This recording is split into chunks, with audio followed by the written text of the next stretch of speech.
Okay, hello everyone. Good afternoon to our entrepreneurs all across Africa. Thank you so much for joining this masterclass session on building smart teams. Our facilitator for today is Tomilayo Eson. He is the head of HR at Hays Holdings. Thank you so much, Tomi, for joining us today, and it's a pleasure to have you. Coco, please, over to you to quickly translate that and then we can start.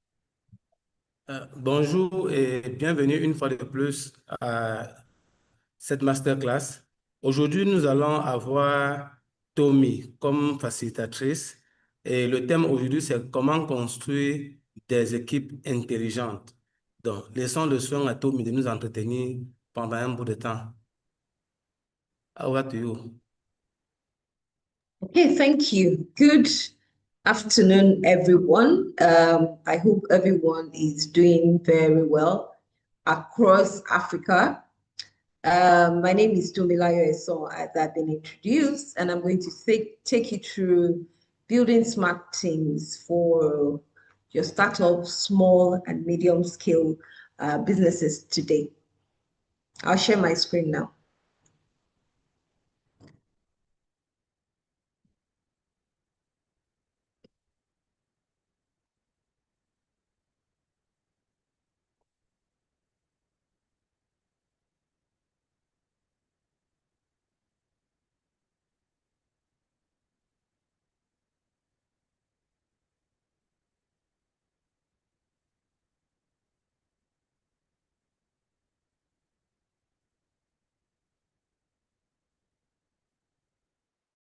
Okay.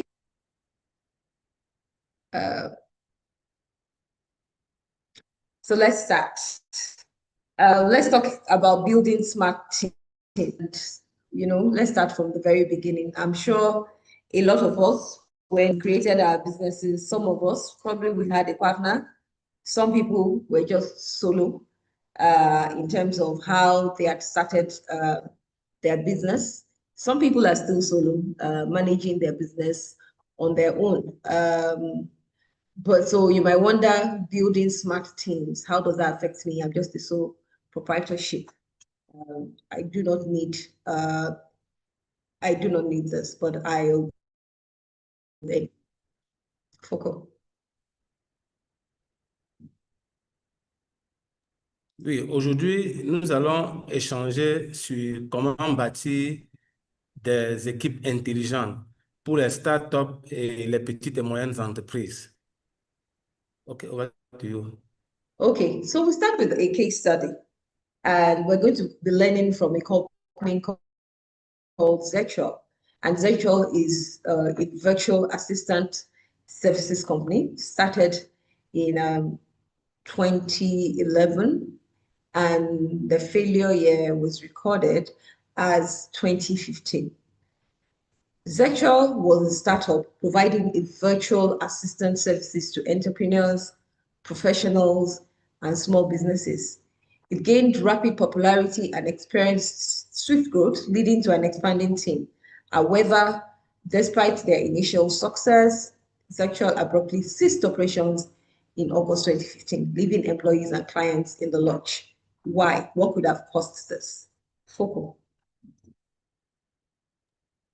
Donc, nous allons utiliser le cas de la société Zirtual. Zirtual est une société qui a été créée en 2011 et qui a fait faillite en 2015. Pourtant, Zirtual, c'était une société qui fournissait des services aux entrepreneurs, aux professionnels, aux petites et moyennes entreprises.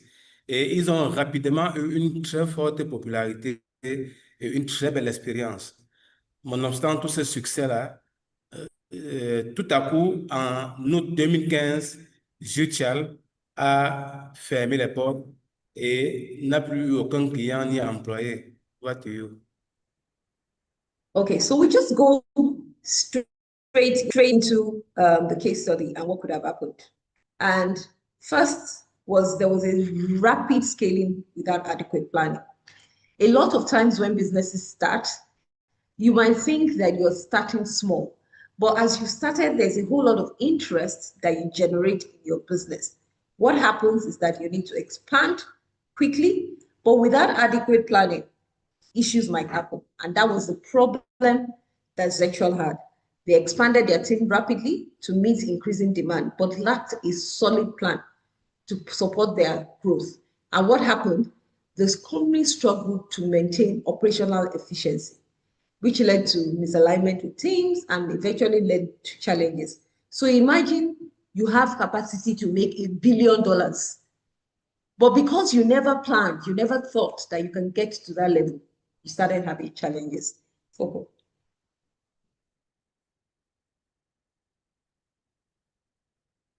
Okay, is Foucault there?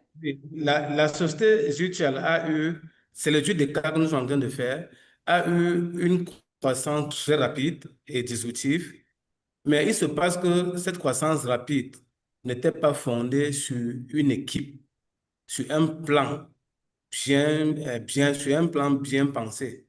Donc, du coup, ils ont travaillé sur un laps court de temps, sur un court laps de temps, et bien évidemment, il y a eu beaucoup de succès, mais l'entreprise n'a pas pu aller très loin. Donc, voilà les conséquences qu'il y a eu, les challenges qu'ils ont eu au niveau du management leur a poussé dans la situation qu'on va vous expliquer. Over to you. Second issue was inefficient resource allocation and cost management. Immediately, they started seeing some sort of growth. What did they do? They went on a hiring spree and started recruiting people without consideration for revenue growth and how they were growing. And that also impacted the company. So there was financial mismanagement, because if you overhire, there are hiring levels for each growth stage. You overhire without matching to your revenue growth and the growth your company is experiencing, it leads to cash flow issues. And this contributed to Zirtual's sudden shutdown. Foucault. Oui, le deuxième élément qu'on a eu, c'est l'inefficacité de la ressource humaine et une mauvaise allocation de ces ressources humaines dans la gestion des coûts de management. Donc, ce qui fait que le problème en réalité, c'est quoi? Le problème en réalité, c'est qu'ils ont rapidement recruté plein de monde sans aligner les salaires et le recrutement à la croissance des revenus.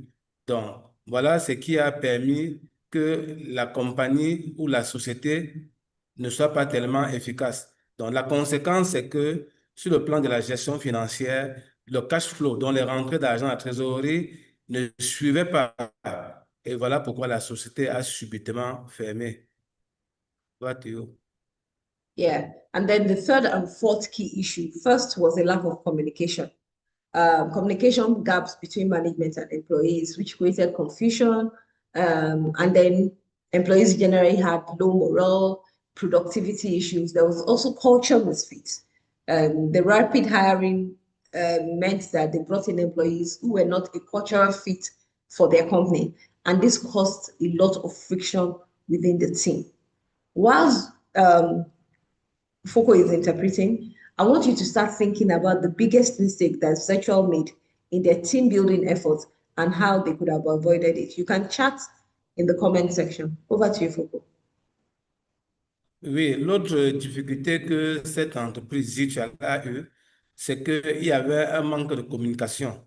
Donc, les procédures de communication n'étaient pas claires. Et du coup, ça allait dans tous les sens. Donc, il y avait cette discordance de communication entre le staff et les employés. Et qu'est-ce que ça a eu comme conséquence? Ça a eu comme conséquence une mauvaise moralité qui a réduit la productivité de l'entreprise. Et du coup, les équipes n'étaient pas concordantes. Donc, dans le chat box, essayez de dire ce que vous pensez, partagez notre expérience si vous avez déjà eu à vivre ce genre de situation. What do you? Thank you. So how do you think, what do you think were the biggest mistakes that Zirtual made in their team building efforts? And how could they have avoided these issues? Basically, it's some of those things that are put in place. And I'm looking at some of the comments. Someone said there was no structure in place for team growth. And that is like the summary of everything here. There was no structure in place for growth in their structure. So let's have an introduction.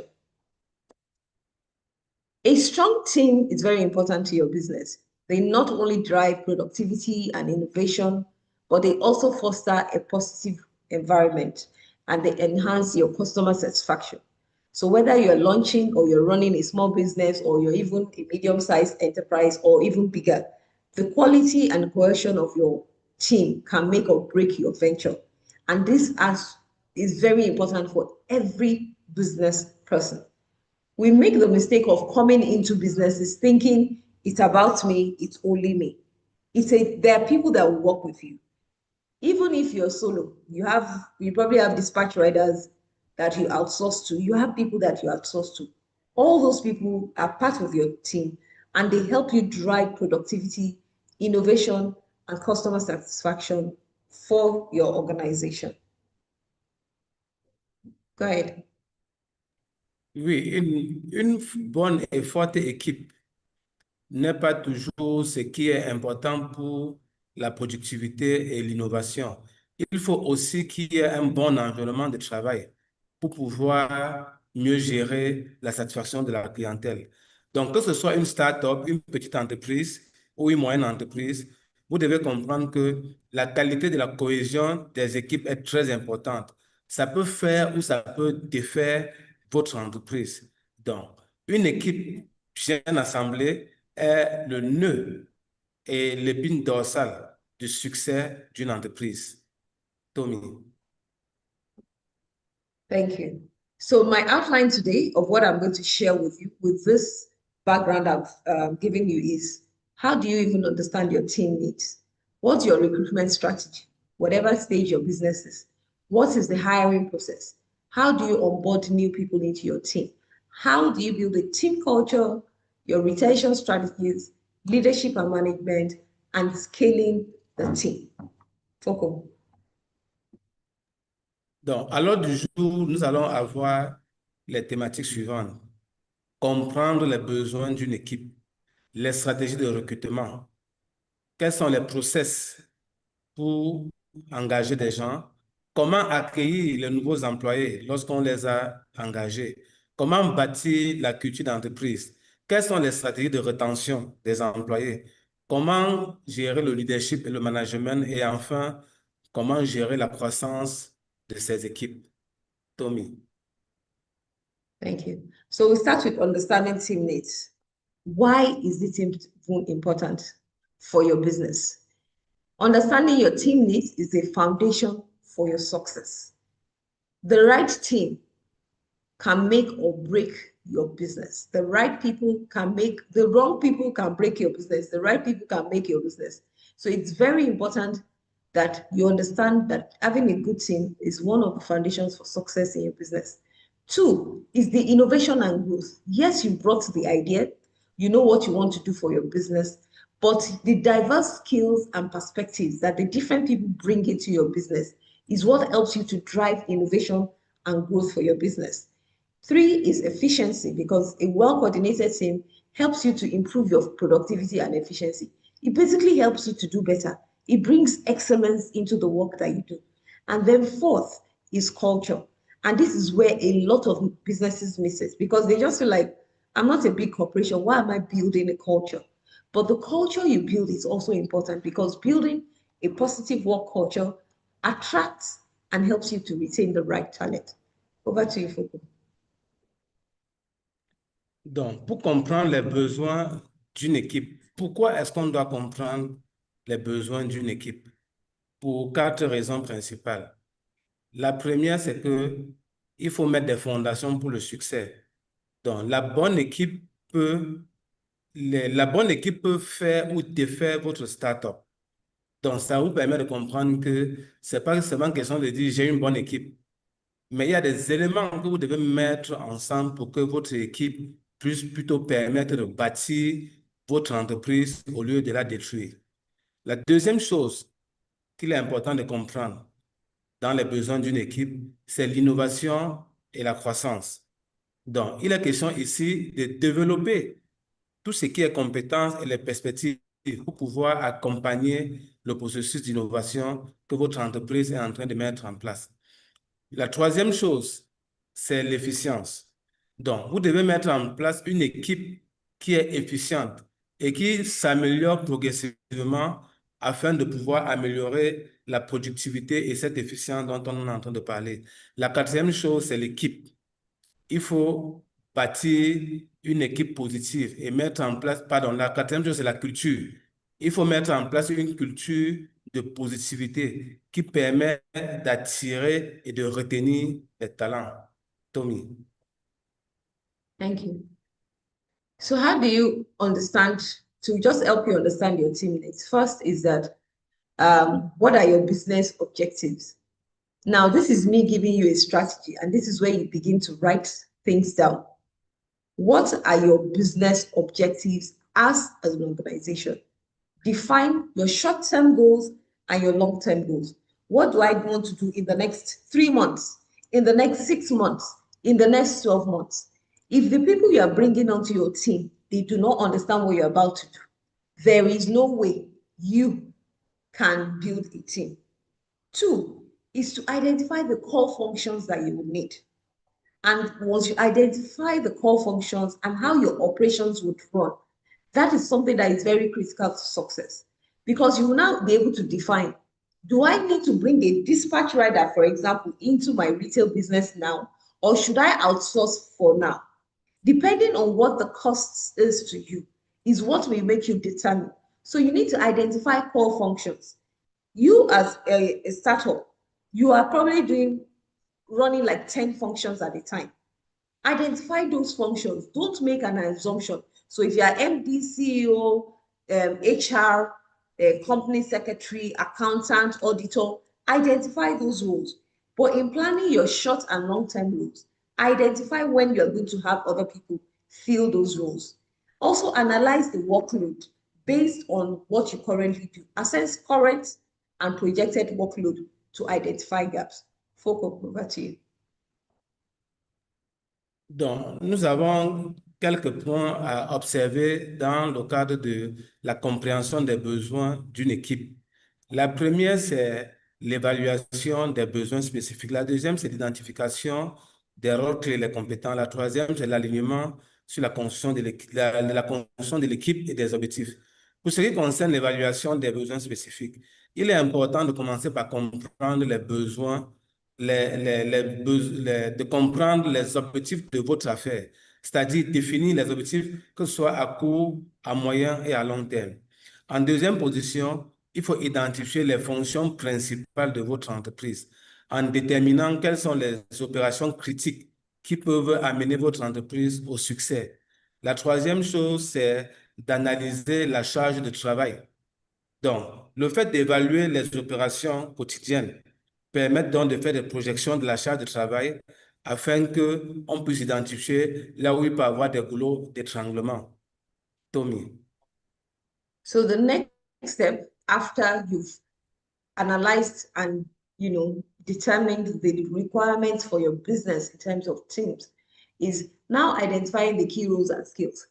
In some businesses, you don't need a standalone HR. You probably need someone that is HR, an admin, and a resource person in one person, just because of the stage of your business. Role definition is very critical. So clearly applying responsibility and expectations for each position. If you are bringing in a salesperson, maybe sales is the most important or critical thing for your business now. Do you want to do sales and add a bit of admin for some of them so that whilst you are not recruiting an admin person yet, the salesperson can do your sales when the store is open or something, and then they can focus on admin much later, just before they close. So clearly applying responsibilities. 2 is that you need to determine what skills that you are bringing on board. So it's not just about recruiting. It's also about saying, what are the necessary technical or soft skills for each role? Once you understand what technical skills you need, when you're interviewing, it helps you to know that this person will be good. Not, oh, take this person, recruit the person. The person comes in, you find out that the person has issues. You need to identify, for this person that I'm looking for, this person must have this skill, and this skill. And that's when you can go into competency mapping. Competency mapping is when you match skills with strategic business needs to ensure effectiveness. So, for example, if I bring in someone and say you're a salesperson, you would also do a bit of admin. I would have realized at the back of my mind that sales is important, service excellence is important, customer experience is important. I'll probably need a bit of content creation because I can't afford to recruit a standalone content creator. When I bring that person in and I'm recruiting for the person, because I've listed all the things I needed, when I'm asking questions, it's easier for me to know if this person will in future align to my team. Now, that brings you to the third leg, where it is aligning team building with goals. First, that your roles must be strategically fit for your company. Ensure roles and skills align with business objectives. Do not ever bring someone to your business just because someone told you, oh, there's somebody I have recruit. No, it must be, roles and skills must be aligned. If I'm taking a salesperson, don't go and take your auntie's daughter just because there's an auntie's daughter somewhere. Ensure that the person has the right skills that you're looking for. And then you have to look at scalability planning. That is, design the roles that can evolve with business. So for example, I say sales and admin. Eventually, that salesperson will probably move solely into a sales role, and you can bring in an admin person. Or the person, depending on how good the person is moves solely into an admin role. Then finally is the resource allocation. Prioritize roles that drive immediate and long-term value. Remember that the first thing I told you was to define your short-term and long-term goals. First of all, your roles must be the ones that speak directly to your vision and your strategy as a company. And those roles that you don't go and recruit operations lead, when what is most important to you now is sales and revenue growth. So resource allocation is also important. Over to you, Foucault. Donc, le deuxième élément dans l'analyse des besoins de l'équipe, c'est par exemple identifier les principaux rôles et les compétences. Dans ce cadre-là, il est question, premièrement, de définir les rôles. Vous devez clairement ressortir les responsabilités et les attentes de chaque fonction au sein de votre entreprise. La deuxième chose à faire dans l'identification des rôles clés, c'est de voir qu'est-ce qui est requis pour chaque compétence. Donc, à ce moment-là, il faut lister toutes les compétences techniques qui sont nécessaires et les aligner sur les différents rôles que vous avez définis préalablement. La troisième chose, c'est de cartographier les compétences. Il est question ici de bien faire correspondre les compétences des personnes, ressources que vous avez avec les besoins de l'entreprise et surtout leur efficacité. Donc, vous devez vous rassurer que la personne que vous recrutez à un poste est effectivement, en fonction de ses compétences, la personne idoine pour occuper ce poste-là. Donc, voilà un alignement important à faire. Pour ce qui est maintenant de la construction de l'équipe et des objectifs, il faut faire correspondre de façon stratégique les objectifs sur les équipes que vous avez mis en place. Donc, se rassurer que les rôles sont bien définis et que les compétences s'alignent sur les objectifs de l'entreprise. Deuxième chose au niveau de l'alignement des équipes, c'est la croissance, la planification de la croissance, la planification de l'évolution de l'entreprise. Il est question ici de bien penser les différents rôles en fonction de la croissance de votre entreprise, afin que les rôles soient flexibles. À défaut, votre équipe sera incohérente. Le dernier point, c'est l'allocation des ressources. Il faut toujours faire des priorités. Donc, il faut définir les rôles par priorité et de voir ce qui doit être fait à l'immédiat. C'est pour ça qu'on vous a dit au niveau de l'évaluation des besoins qu'il faut définir les besoins à court, à moyen et à long terme. Parce que c'est en alignant l'allocation des ressources sur les besoins qu'on garde les valeurs de l'entreprise. Over to you. Yeah, thank you. So if you understand me, when you hear people talk outside and they talk about structure, I have a structure. This is it. This is what goes into structure. Assigning specific needs, even if you are the only one for now. Understand that you are the only one doing 5 roles. Identify those roles.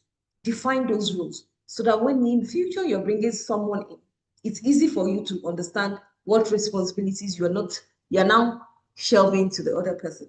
So I hope you're learning. If you're learning, let me see your emojis, favorite emojis in the comment section, just to confirm to me that you're following this session. Foko. Oui, nous attendons vos réactions dans le chat box pour nous rassurer que vous êtes en train de suivre ce masterclass.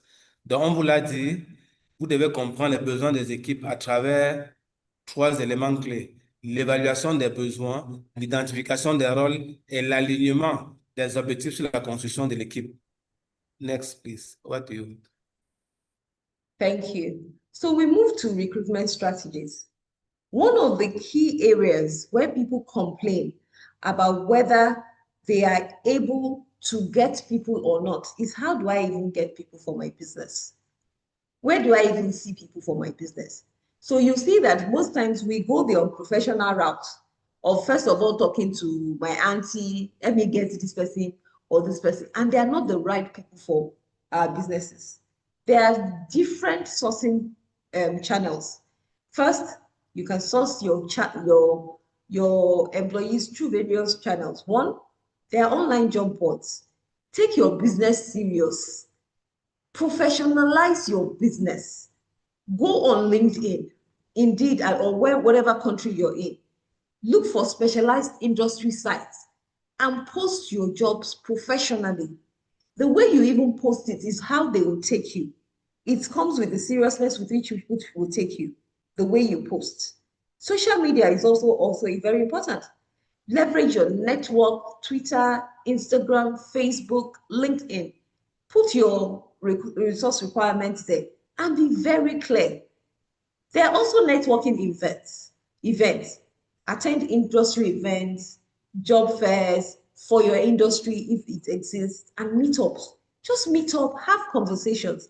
Those are the ways we get people. A lot of times it's through these social media, networking events, and all of that. For those of you that have employees already, especially the good ones, encourage them to get good employees for you. They can refer qualified candidates. The only thing you have to now be careful, because you have to also do background check, and you have to have a policy of whether you recruit relatives or not. Just be careful. Others include recruitment agencies. There are a lot of university students looking for internships and apprenticeships. Package your company in a very attractive way that will attract the type of people you're looking for. And also ensure that you have competitive compensation for your people. So you need to also understand what is being paid in the industry so that you can say, how do I reward the people coming here? Because if you go and pick people from the industry and you pay them lower, they will leave in a month or 2 months to better place. And guess what? They would have gotten the experience from you. So competitive compensation is also very critical. Over to you, Foko. OK, thank you, Tommy.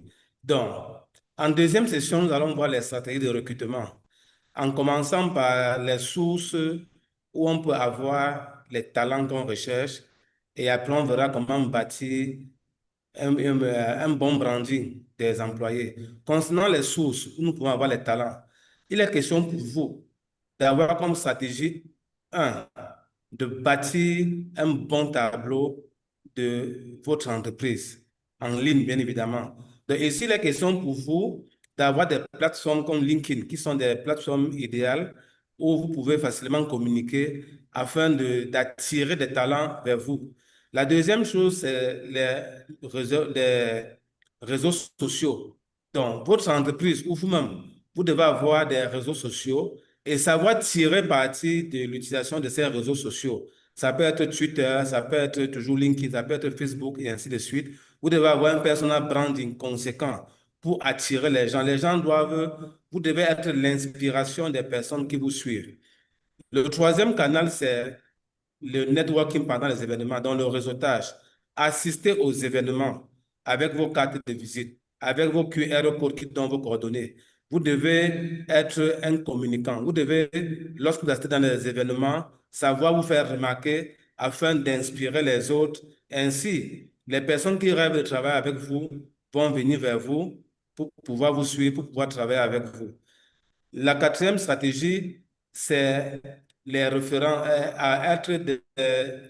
avoir des référents qui peuvent vous envoyer des employés. Ça veut dire quoi? Ça veut dire que quelqu'un peut être intéressé par votre parcours et il voit un talent qui peut aussi être intéressé par vous. À ce moment-là, il vous met en connexion. C'est ce qu'on appelle les référents. Donc, ce sont des gens qui peuvent vous recommander des talents importants pour votre entreprise. Donc, on a aussi d'autres canaux qui peuvent permettre que votre entreprise soit compétitive. Over to you. Okay.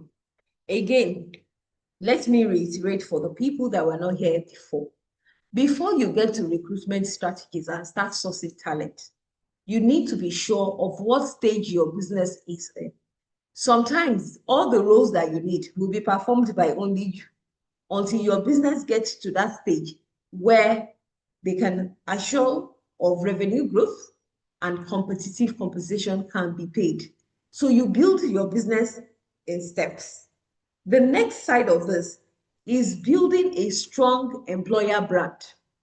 This is something that small businesses also take for granted because they think because my business is small, there's no need investing in all of these things.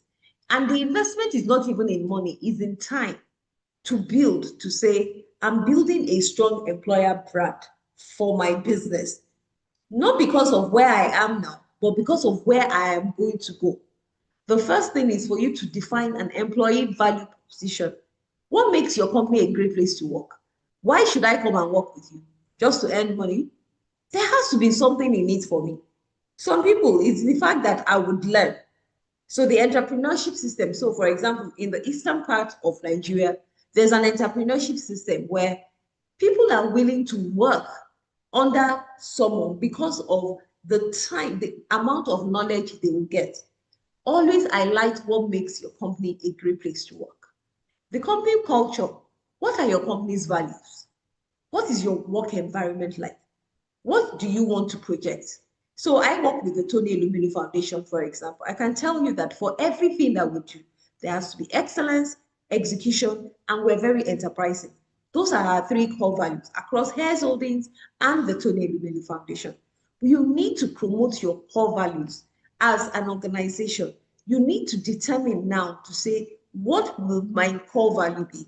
I hope this presentation will be shared because when it is shared, this is the resource you need to build the structure for your organization in terms of teams. Next is employee testimonials.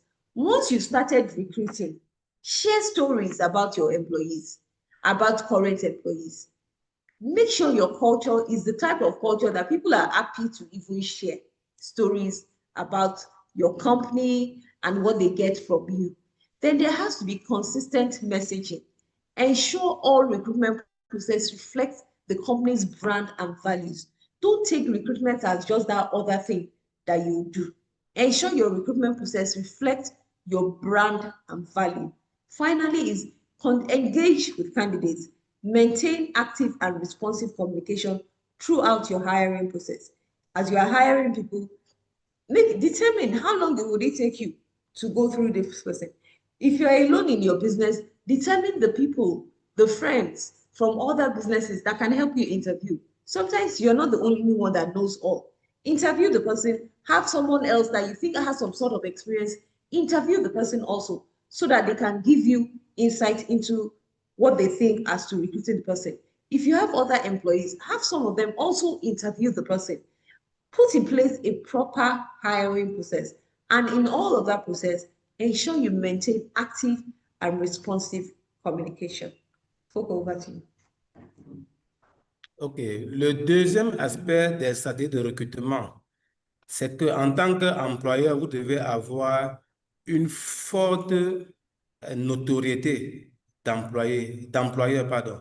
Donc, ça veut dire que votre entreprise doit être une entreprise qui attire les talents. Et alors, pour avoir un fort branding d'employeur, la première chose à faire, c'est de définir effectivement quelles sont les valeurs qu'en tant qu'employeur vous proposez. Et à ce moment-là, vous devez tout le temps en parler afin que votre entreprise ait une forte notoriété et renvoie une bonne image d'employeur. La deuxième chose, c'est la culture de l'entreprise. Vous devez promouvoir la culture de votre entreprise, promouvoir ses valeurs et en parler dans votre environnement. Ce qui fait que les personnes talentueuses auront envie de venir dans votre entreprise. La troisième chose, c'est d'avoir des employés qui font des témoignages. Parce qu'effectivement, si vos employés régulièrement publient sur les réseaux sociaux le fait qu'ils sont dans une boîte où il y a une bonne ambiance, il va de soi que ça va attirer d'autres personnes, ça va leur donner envie de venir travailler avec vous. L'autre chose, quatrième, c'est d'avoir un message consistant. Donc, vous devez avoir un storytelling de votre entreprise qui renvoie un processus de recrutement parfait. Ça montre que votre entreprise a des valeurs, a une image de marque qu'elle respecte et qu'elle aimerait que les autres aussi respectent. La cinquième chose, c'est de toujours être connecté aux candidats. Donc, arrangez-vous à avoir des plateformes de communication permanente avec les personnes qui aspirent à travailler au sein de votre entreprise. Donc, voilà quelques stratégies qu'on pouvait partager avec vous. Over to you, Tommy. Thank you. And thank you very much, everyone. The hiring process, this is just to give you a quick insight if your business is at the hiring stage. Now, if you are hiring one person, even if you're hiring an assistant, it's always very beneficial for your business to be very professional from day one. But because it helps you as you grow, the idea is for you to scale your business. Now, for hiring process, for those of you that need to hire, this is how you hire on screen. Your initial screening, you review their CV, you evaluate for relevant experience and qualifications. There is no reason why you should hire without understanding qualification. We also understand that there are some people, especially within certain clients, that might not have a CV. Your business might not even require someone that needs a CV. If there's no CV, evaluate the person. Evaluate the person. Does the person talk well? Will the person be able to relate? Even if he's a cleaner, will this person be able to clean? Evaluate properly. Where there's an application form, cover letter, screen them for key information. Check if there are red flags. There are a lot of people from their CVs or from the way they talk to you, you can tell if they will be useful to your business. A key question, for example, is if you ask in different ways over and over again, what's your goal? Where do you see yourself? Or why did you leave your former place of work? Or what do you think in terms of this type of role and what value would you bring to my business? Asking those type of questions, for example, when you get to the interview stage, you'll be surprised at the red flags that you can get. There has to be structured interviews. You could conduct phone interviews, which is an initial interview to gauge interest. Your first round of interview, if you're a small company, you can have an in-person interview or a video interview. Focus on the technical skills and experience. You can also have a panel interview if you're a bigger company. I like for people to involve the employees within their company because those ones already understand your company, your values, and what's being brought in. And then use behavioral questions to assess past performance and predict future. If they are out of school, what societies were you part of in school? Those are like critical questions that you can ask. What did you contribute in terms of work where you were working before? Ask behavioral questions. It's also very important. You could also do assessments, especially if, for example, if you're hiring a graphic designer, that is if you need a graphic designer. But if you're hiring a graphic designer, that means your business is at a midpoint or a larger scale. You have to administer practical tests. You would not take me as a graphic designer just because I put it in a CV that I can be a graphic designer. There can be tests. There can be personality assessments.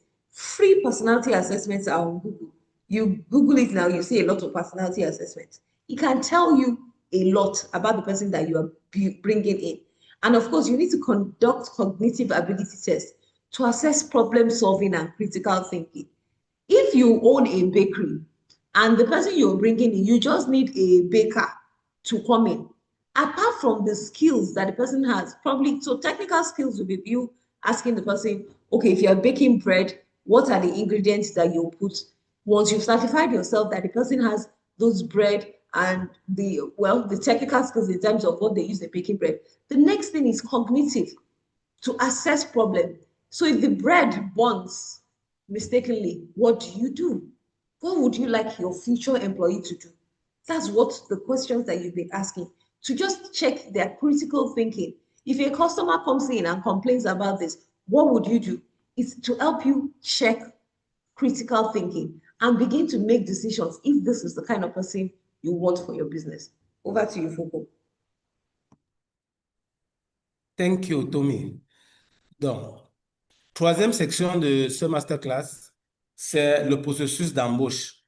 Votre processus d'embauche doit avoir trois parties. La première partie, c'est une revue initiale de ce que vous voulez faire.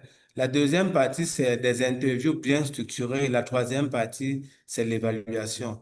Pour ce qui concerne la revue initiale, avant de procéder à l'embauche, vous devez tout au moins faire une revue de ce que vous voulez, ce qu'on appelle la définition de la fonction.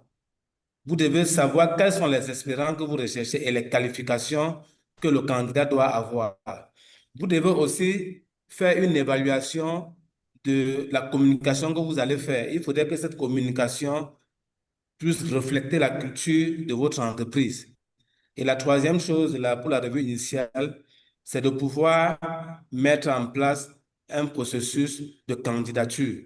Comment est-ce que les gens vont faire pour soumissionner à la demande d'embauche que vous avez faite, à l'offre d'embauche ou l'offre d'emploi que vous êtes en train de faire. Deuxième chose, c'est la structuration des interviews. Ça peut être une interview téléphonique. À ce moment-là, vous devez vous préparer sur comment conduire cette interview pour pouvoir jauger quel est l'intérêt des candidats et quelles sont de façon basique les qualifications que cette personne a. Deuxième étape, c'est de faire un premier tour d'interview physique cette fois-là. Ici, ça peut être en vidéo, ça peut être en one-to-one. Et à ce moment, on reste focus sur les compétences techniques et l'expérience du candidat. Troisième étape, c'est une interview avec un panel. Ici, il est question que chaque candidat passe devant un panel de personnes et que les différents membres de ce panel puissent poser les questions au regard de leur angle de vue. Ça peut être sur le plan financier, ça peut être sur le plan de la psychologie, ça peut être sur le plan des compétences techniques, par exemple la télécommunication, en fonction du poste.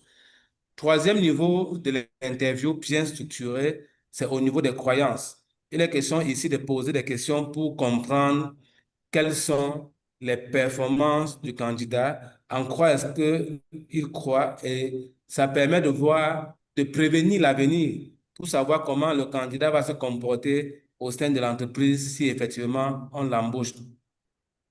Troisième partie de ce processus d'embauche, c'est l'évaluation. Donc ici, on fait des tests pour savoir si le candidat est la personne qui peut le mieux correspondre au poste effectif. Deuxième chose, c'est les tests de personnalité. Donc ici, on pose des questions au candidat pour pouvoir évaluer sa personnalité et voir s'il est compatible avec l'équipe. Parce qu'il faut dire que lorsqu'on recrute un nouvel employé, il doit rejoindre une équipe. La troisième chose, c'est les tests cognitifs. C'est de voir quelle est la réactivité du candidat, comment est-ce qu'il peut réagir face à certains problèmes critiques en fonction de son tact et de sa façon d'être. C'est ça les tests cognitifs. Over to you, Tommy. Thank you. Another important step in your hiring process is reference checks. Contact previous employers to verify work history and performance. Professional references. There are people that do reference checks. You just Google for them in your country. It's just some take a small fee. Some of these things you can even do online or do the checks yourself.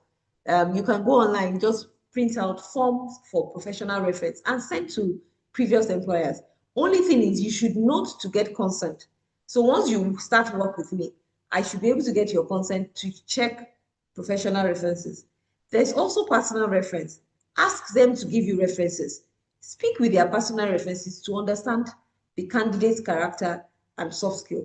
Of course, personal references would probably tell you, oh, they are nice, they are this, they are that. But there's some sort level of accountability that happens when you get a personal reference. For example, if I tell you that give me a personal reference, someone from your former place of work, someone from your church, you will not just give me a random person, not just your friend. When you give that personal reference, that accountability that you need to have, and then the fact that I even have details of someone connected to you, it gives a little bit of accountability on your employee's part. Also do background checks. You can perform background checks for criminal records, education verification, and other relevant checks. A very simple way to start doing those things, there's something called social media checks that you can also do with those employees. Check their history. If they have social media, what are they saying on Twitter? Those things are important. What are they saying? What kind of posts are they liking?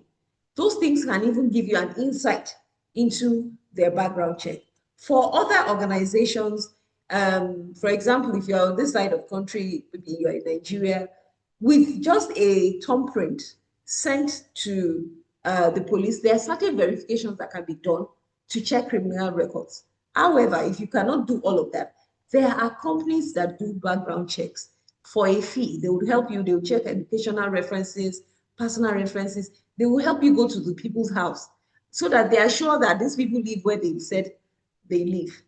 Now, your final step in the recruitment process is, holding a meeting with all interviewers. So depending on how large your company is, and if you have a lot of interviewers, you have to discuss with the people that interviewed. If you called a friend or an expert to help you interview, you have to do a meeting with them to discuss the person that you're recruiting on. And usually it's better to have more than one person per role so that you can choose the best candidate. Prepare and send a formal job letter to the selected candidate. Please do not miss this. Do not recruit anybody on word of mouth. Offer letter, simple one pager that communicates this is your remuneration, these are the days of work, these are the hours of work, these are the things we do. Make sure you have it. And always ensure that you discuss and finalize salaries, benefits if you're paying, or other terms with the candidates. Onboarding is also important. When the person comes to your organization, it is not that time you say, yeah, immediately go and sell two loaves of bread. No, the first thing when the person comes to your organization is coming in and understanding your business. Do not, if you don't, if you are not selling you're not telling them your business strategy. You are selling them your business vision. They are two different things. So if you cannot give out your strategy, at least the vision for your business or what your business is about. So if you're a fashion outfit, of course, you won't go and tell them, I import from China or I import from Bangladesh. Those are trade secrets. But everything that doesn't concern your trade secrets, you bring it out. These are our core values. This is why we exist. This is the revenue we're making now. We want to move it to this level. And those type of things, you discuss it so that the people you recruit, they are prepared. They understand the vision. I'm not just selling for selling sake. There's something I need to do that this is connected to. So that onboarding is also a very critical step in your hiring process. Over to you, Foko. Donc, nous avons deux autres parties pour clôturer avec la procédure d'embauche. La quatrième, après les trois qu'on a vus, c'est de checker les références du candidat. Et puis, on aura des dernières choses, les derniers réglages avant l'embauche proprement dite. Donc, pour ce qui concerne les références, il est question pour vous de bien voir de contacter les référents professionnels que le candidat a déclarés et de vérifier un certain nombre de choses. Que ce soit même au niveau des références personnelles, vous devez discuter avec des personnes qui connaissent le candidat afin de voir quel est son caractère et comment est-ce qu'il se comporte face à certaines situations. Il est aussi important de regarder et d'évaluer quel est le passé du candidat en termes, par exemple, de criminologie, d'éducation et autres scandales, de voir quelle est sa moralité globalement. Donc, voilà un certain nombre de choses que vous devez vérifier dans les références d'un candidat avant de l'embaucher. Maintenant, pour clore le processus d'embauche, on le fait à travers une réunion pour prendre les décisions. À cette réunion-là, on met ensemble tous les intervieweurs, donc tous ceux qui ont interviewé dans le processus d'embauche, afin de pouvoir sélectionner les candidats qu'on estime être les meilleurs candidats.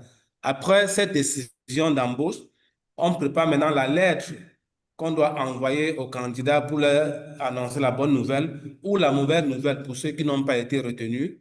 Et puis nous passons à la phase de négociation.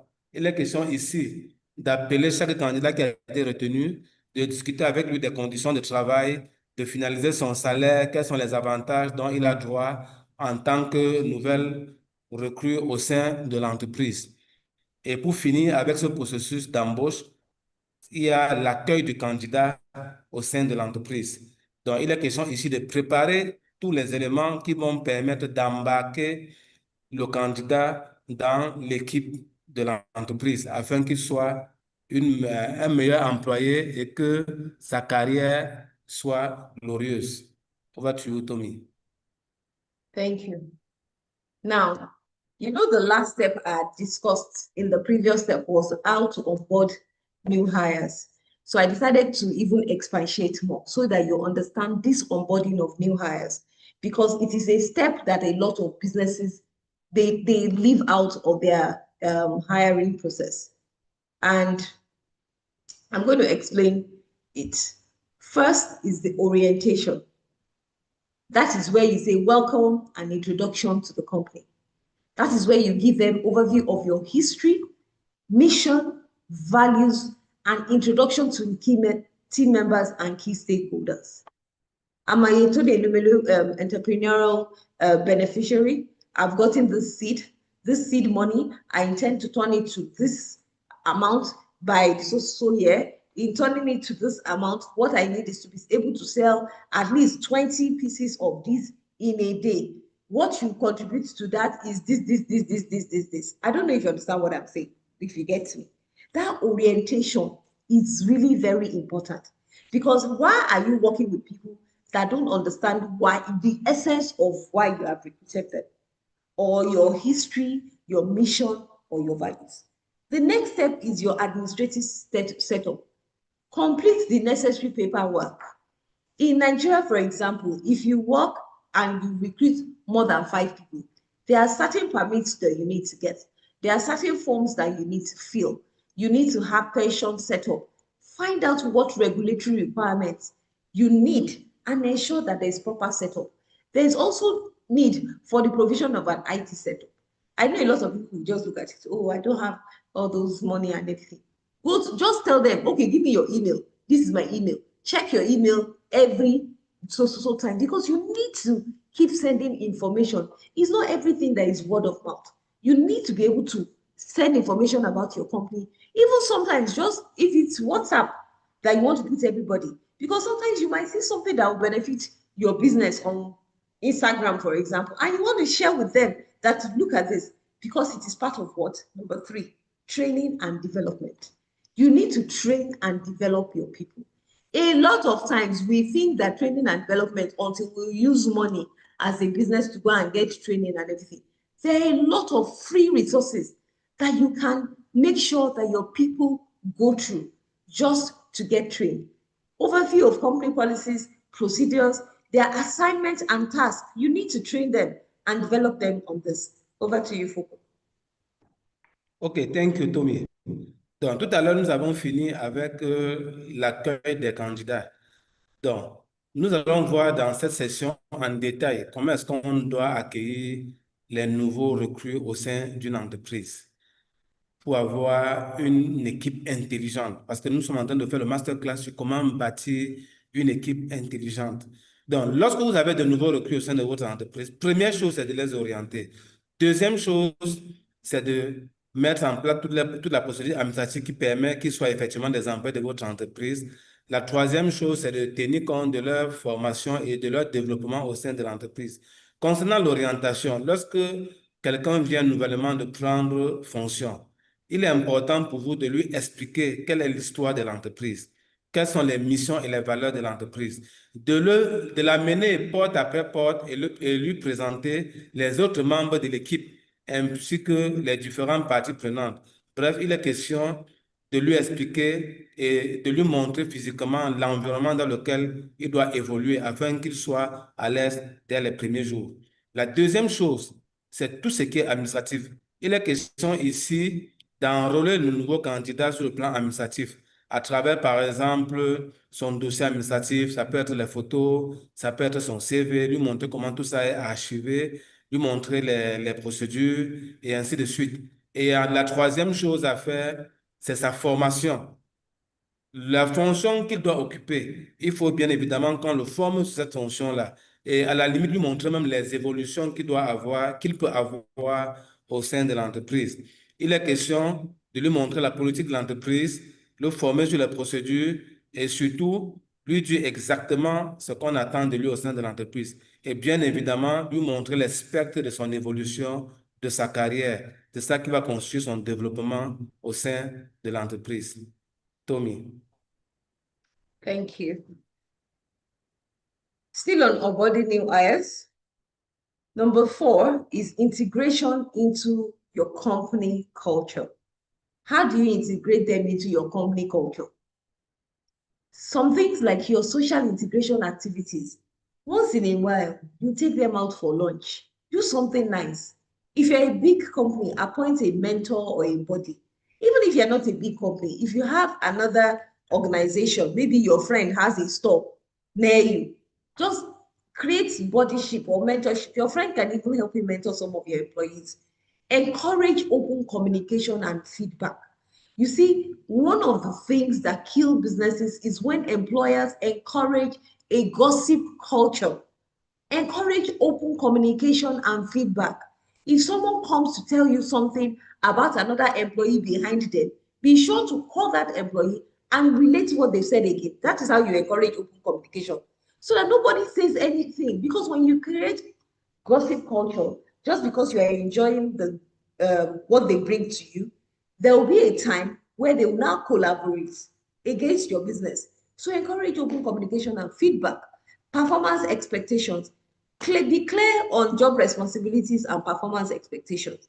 Set initial goals and objectives. Do regular check-ins and progress review. At the beginning of the job, you need to be able to state, I will need to confirm you in 6 months. You are on probation. All of you that are at some job, we've experienced that. You are on probation. In the first 6 months, these are the things I expect to see that you do. These are the things I expect you to do. In fact, when you are documenting those performance expectations, which should have been done before you recruit, it tells you whether you should recruit the person or not. Because you'll be jotting performance expectations and you will see that there's really nothing. It probably tells you there's no need. Or you state specifically, these are the things that you will need to do. These are your goals over the next 6 months. For example, create a process for sales. So if the person is sales and admin, it could be create a process for sales. Creating a process for sales, what does it do for you? It means that if the person resigns, anybody that comes can pick up their process and be able to do it. Then you have to do regular check-ins and progress review. Don't wait till the end of the year or the 6-month mark before you give feedback. If someone is not doing well, you need to give them immediate feedback. Your business cannot afford it for you to carry a non-performer. Immediately you tell them. So that's why regular check-ins and progress review is very important. We already talked about training and development, which is provision of necessary tools and resources for the role, access to learning and development initiatives and development opportunities, availability to support from you, or if there's an HR, from HR. Again, access to learning and development opportunities means that if I am in a fashion business, I go online, I don't have money for training, but I'm able to go online, look for customer service trainings, and then give it to them and say, watch this training. At the end of the training, come and give me 3 things that you start doing. It is training. That is training and development. The fact that you even make an accountability plan at the end of the training, they'll come back and say, oh, I watched this video. I think for our business, this is what we should do. This is what we should do. This is what you should do. Do you understand? Finally, is feedback.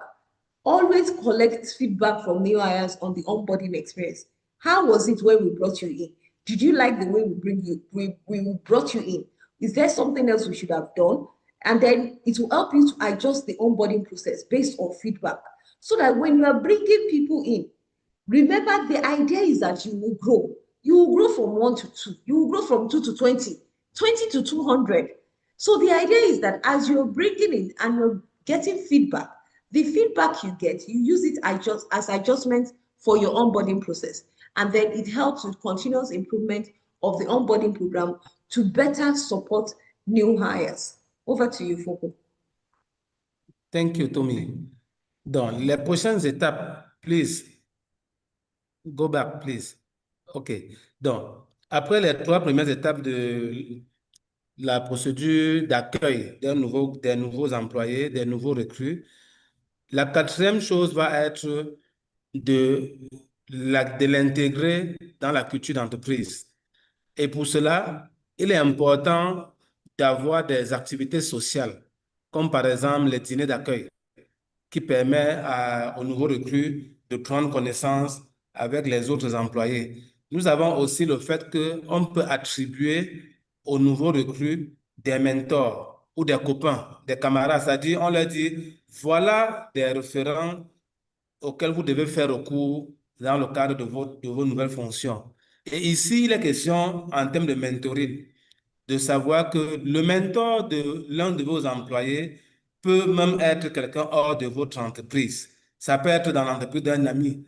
Donc, il est question ici d'accueillir le nouveau recrue et de lui montrer des référents vers qui il peut s'adresser pour mieux faire son boulot.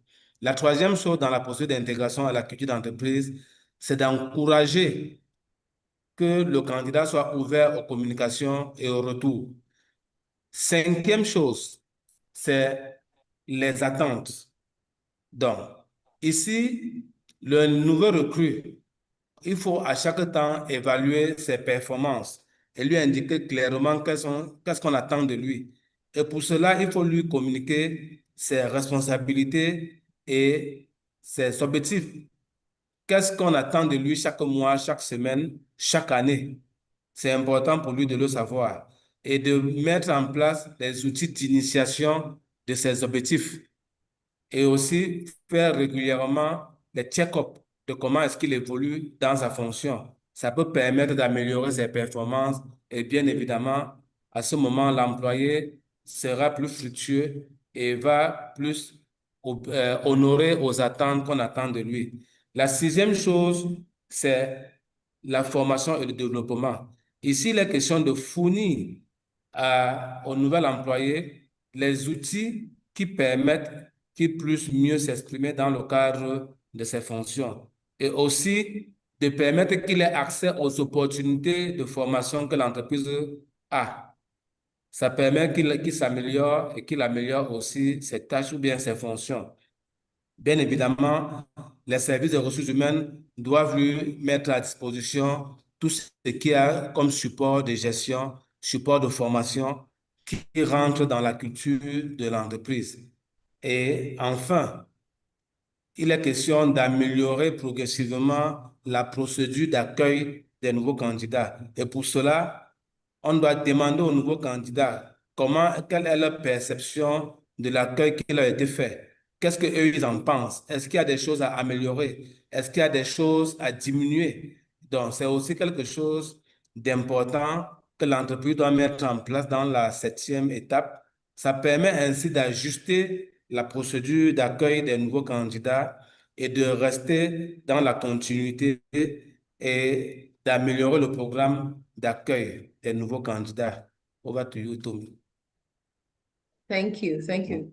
So we're still talking about onboarding, and so that the process doesn't seem alien to you in terms of what we've been saying, I just put together here what are the importance of, a structured onboarding process. Of course, it provides comprehensive introduction to the company. This are things I've said.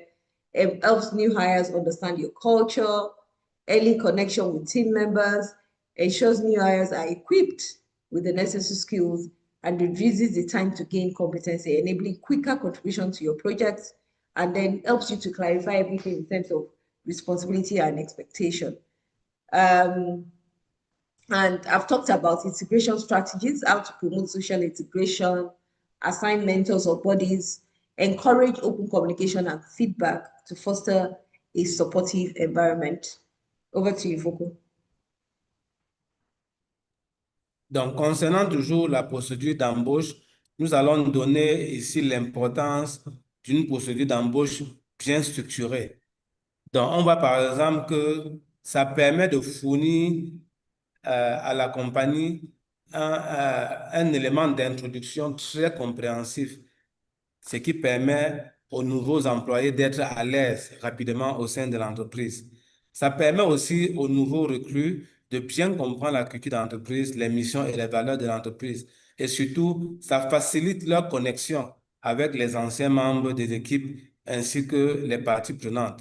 Donc, et ça rassure aussi aux nouveaux recrues qu'ils sont membres de l'équipe et ça les met en confiance dans l'expression de leurs compétences et aussi de leurs connaissances. Parce qu'il faut dire que les nouveaux recrues peuvent aussi apporter des compétences ou des connaissances nécessaires à l'entreprise et surtout nécessaires à la cohésion de groupe. Ça réduit le temps que les nouveaux recrues doivent mettre pour mettre à disposition leurs compétences ou pour s'approprier les formations qu'on leur a données afin qu'ils contribuent très rapidement au projet dans lequel on va les intégrer dans le cadre de leur fonction. Donc, ça clarifie aussi les responsabilités et les performances qu'on attend des nouveaux recrues. Donc, comme on l'a déjà dit, en termes de stratégie d'intégration, ça permet de promouvoir l'intégration sociale dans les activités de team building. Ça permet aussi que les nouveaux recrues, les nouveaux employés soient à l'aise avec leurs mentors et leurs nouveaux camarades. Et pour finir, ça encourage dans la communication. Ça permet que les nouveaux employés fassent des retours et que ces retours mettent une bonne ambiance au sein de l'entreprise. Over to you. Thank you. I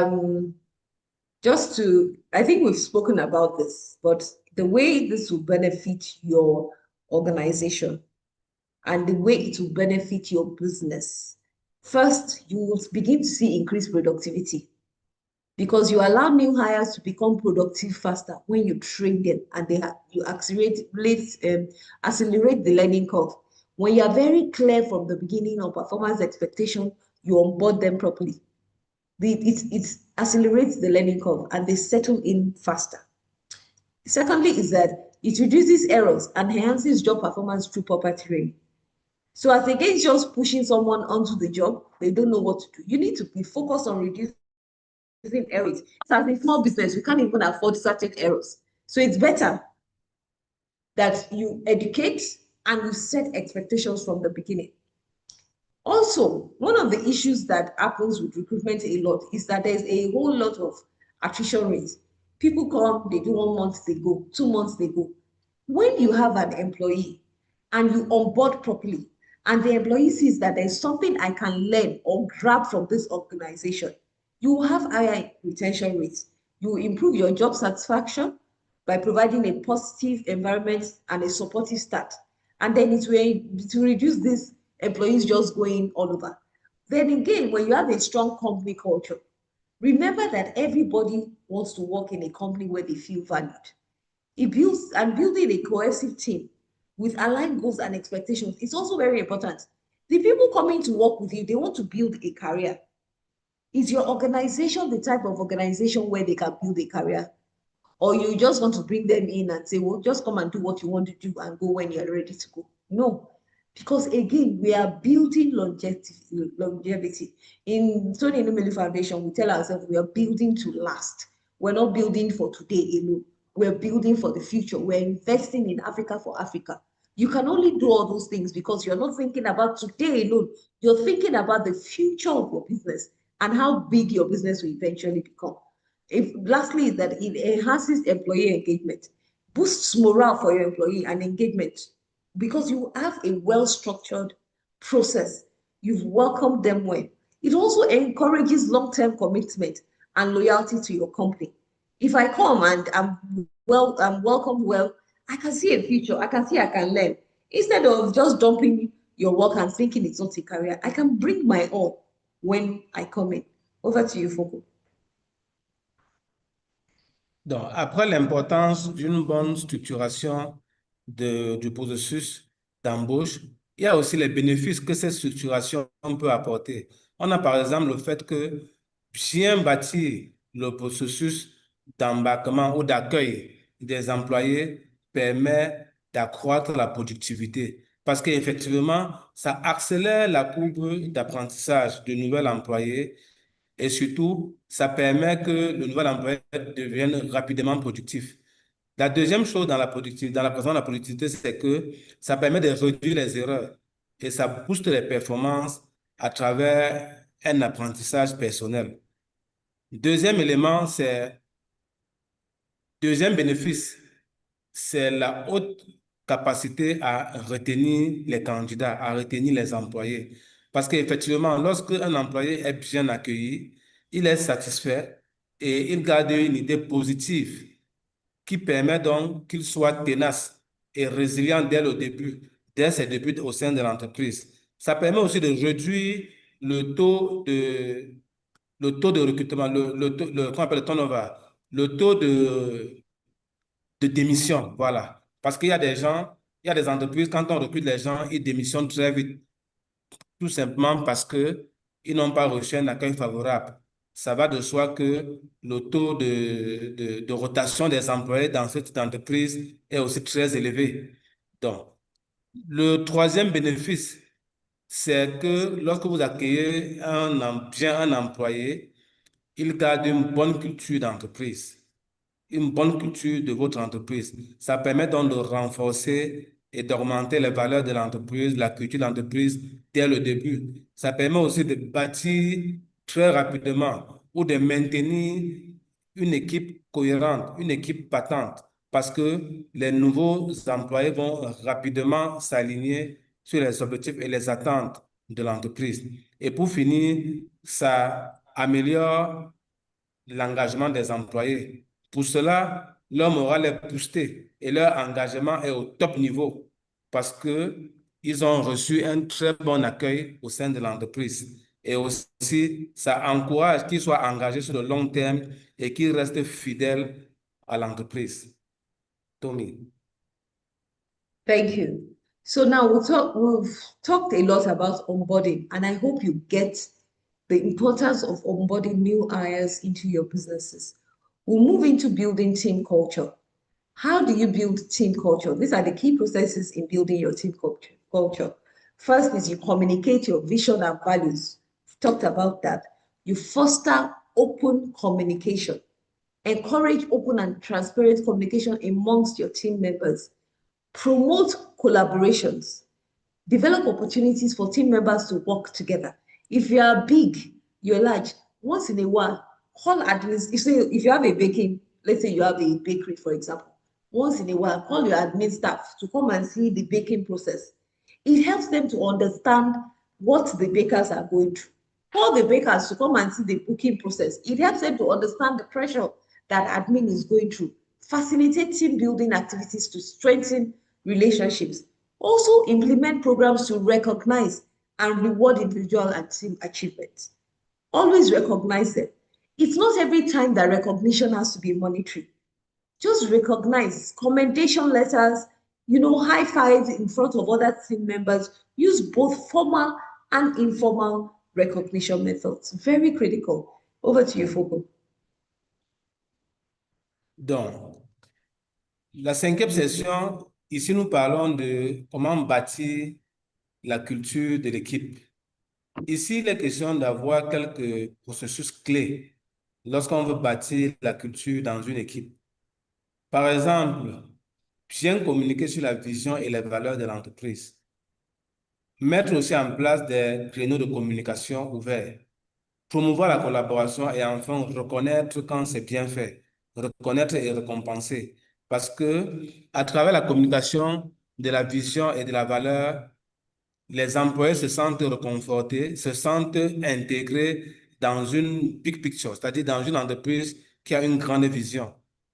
Les outils de communication doivent être encouragés de façon transparente. Donc, les gens doivent apprendre à transmettre l'information aux autres membres de l'équipe.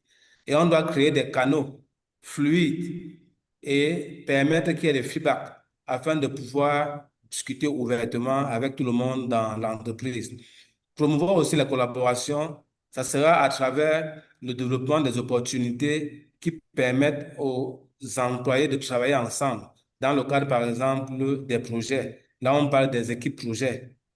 Faciliter aussi que les activités de groupe permettent de renforcer les relations ou le relationnel ou la convivialité au sein de l'entreprise. Enfin, les programmes de reconnaissance et de récompense mettent la confiance au sein de l'entreprise, permettent à ceux qui travaillent bien d'être reconnus et leur reconnaissance permet donc d'inspirer les autres. Ça permet donc qu'il y ait une cohésion de tout le groupe. Over to you. Thank you. So in building your team culture, diversity and inclusion is also important. Depending on the type of work you do, you have to create a diverse and inclusive workplace. In this balance, a lot of us think diversity and inclusion only means men and women. Yes, it's good to have both, but it depends on the type of business that you do. Diversity and inclusion also includes the diversity of the experience of your team member. What experience do they have? And how are you encouraging the inclusion of different perspectives and ideas? Does everybody have a voice on your team? Also, lead by example. Ensure all leaders and managers, if you have them, model the behavior and attitudes expected from the team. Even you as a person, you need to walk the talk. So do not just go and say, I'm building a great team culture. Are you actually modeling the building of a great team culture? That's what we call walking the talk. You promote a positive, supportive leadership style. And I'm still going to talk about leadership style. And walk, the talk. It's not just talking about it. You need to be an example of the type of company that you want to see. You need the example of the type of people that you want to see. You cannot say, work hard, and you never go to the office, for example, and you're going to sleep. You're deceiving yourself. You need to be the example you want to see. Regular team meetings, very important. Hold regular engagements and team meetings. Discuss progress, challenges, and success. I have given you a framework for every meeting that you have with your team. First is progress. What are we progressing on? What are the things that we've seen? And we begin to highlight them. Next are the challenges. What are the challenges with our business? What are the challenges in your area? And then what are the successes? And then you talk about what you want to see. Let everybody have an opportunity to talk because you gather a lot of insight, even for your business. Most times, the mistake businesses make is because we're all about the business. I just want to sell. I just want to make money. Some people have never done team meetings before. If you're that kind of business, let it stop today. Have regular meetings. Use these meetings to also reinforce your company culture and the values that you want to see.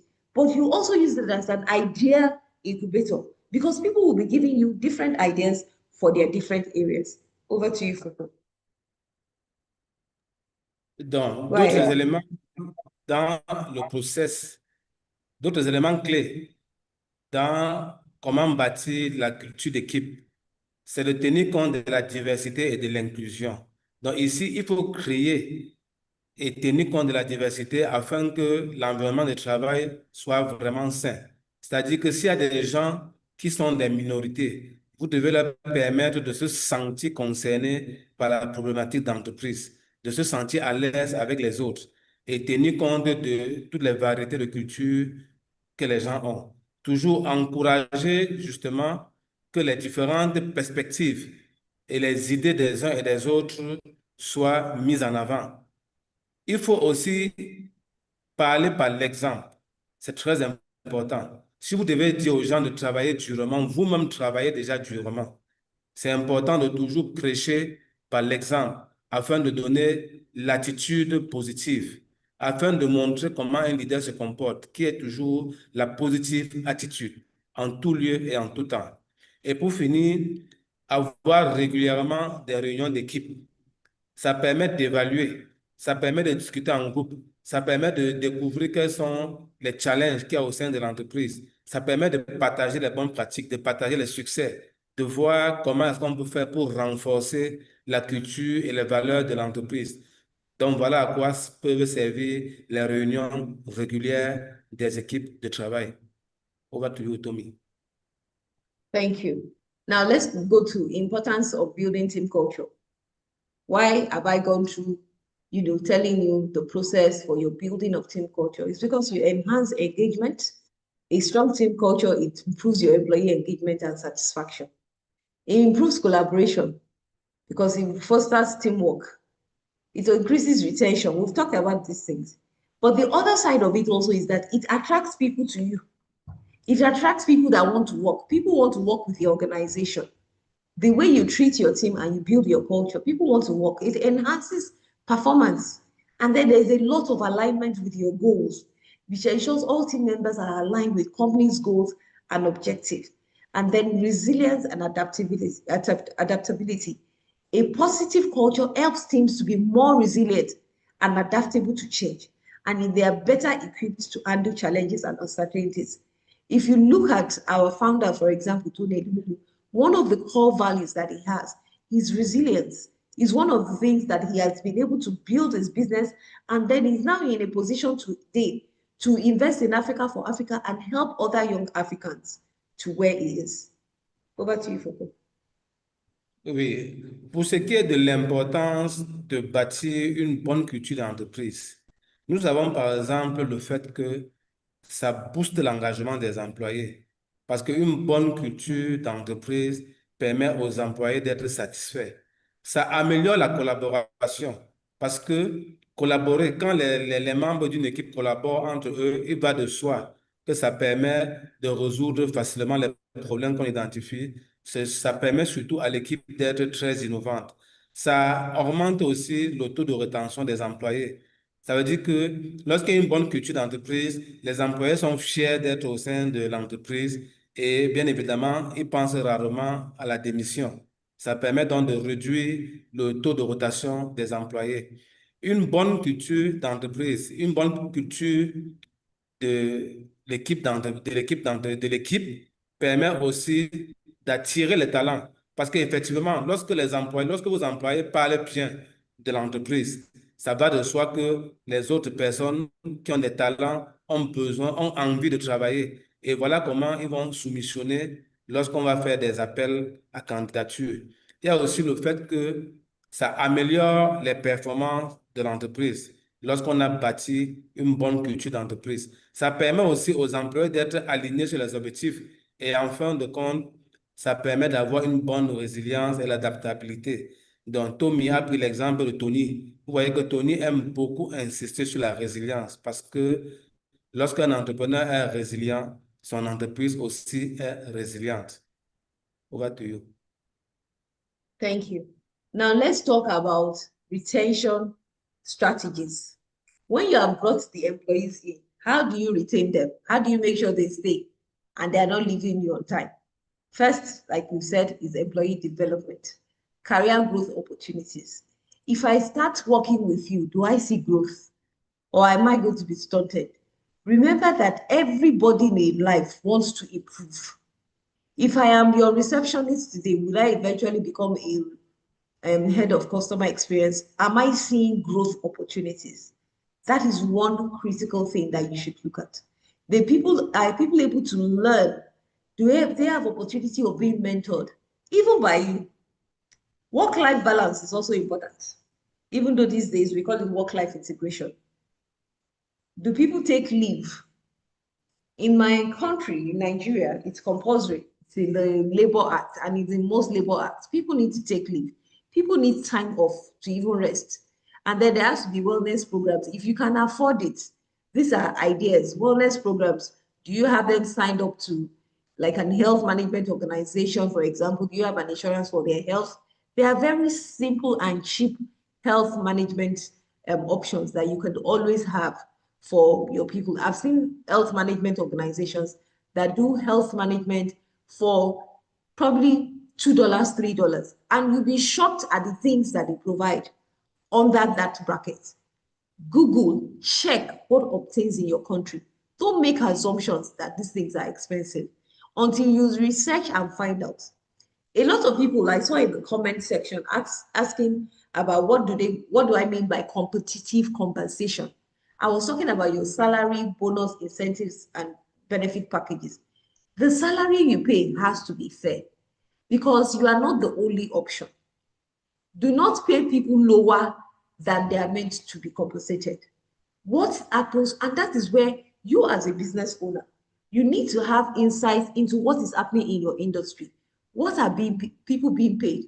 What are salary expectations? Is the salary I'm paying fair? Then you might, as your business grows, you might want to introduce bonuses and incentives. Bonuses means that from the profit, I didn't say revenue, note, profit made for the year, you might decide that you want to set aside a percentage. Sometimes it is 2%, 5% of what you've made. And aside salary, you want to share it as bonus. There might also be incentives. Incentive is what you pay for even extra work.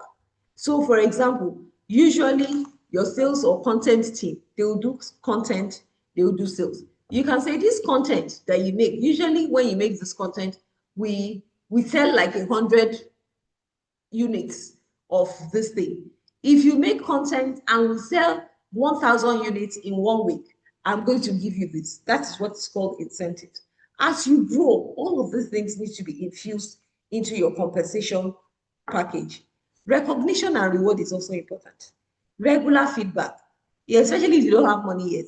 Regular feedback, acknowledgement, thank you, well done for what you've done today. Go online, develop certificates for, it's free, for good work done, give them. If somebody has spent 1 year with you, give them long year service award. Those things encourage people, and these are free things. Look for, very free ways, but you need to recognize and reward your people. Strong leadership is also very important. How do you communicate with your people? How do you support them, their vision and mission? I know a lot of people are usually tempted to be, I'm the boss, I'm the madam, I'm the oga, and then you want to have some sort of behavior. You see, once you establish yourself as someone that has to be respected, it doesn't matter if you are shaking hands, they will respect you. Your leadership will come from your effective communication, how you support, and how you communicate vision and mission. There has to be boundaries, definitely. Do not cross professional and corporate boundaries. And that's why I try to tell people, we try to say this thing about work environment. I say we're a family. No, we are a community. We are a community because we're together. A community is guided by rules and regulations. So what it means is that I can give you high five today and you get a query in the next hour. Career mobility, depending on how big your company is, even if it is small, you can start having career mobility discussions with them. Internal promotions, cross-training, job rotation. You can start someone and say, oh, you're a sales analyst today. Oh, because you've done well, I promoted you to a sales analyst designator or sales. Just create a name, promote. I feel happy that I moved. Employee autonomy, empower your employees. Let them also be part of your decision-making process. Let them own their space. Let them be CEOs. So you need to have decision matrix, making metrics. What decisions can they take? If a customer is complaining, can they take quick decisions that will help your experience, your customer experience, or they have to wait for you and then the customer gets angry? Encourage ownership of their space. Let them be the CEO of the space that you've allocated to them. Exit interviews. When people are leaving, just for continuous improvement, ensure you get feedback. Why are you leaving? Would you recommend people to this organization? What could we have done to make you stay? Engaging work environment. Make sure you have a positive work culture. It cannot be all work. There has to be play. There will be times where you just bring someone or you just bring music and play and everybody will dance. buy meat pie, buy something small, just have fun. Do TGIF. Tell everybody, oh, today is TGIF. Wear white t-shirts and jeans and just have fun. These are very cheap ways of engaging, but you're engaging them. They are happy. It's not all work, work, work, work. You are involving them and creating proper bonding for your team. Over to you, Foko.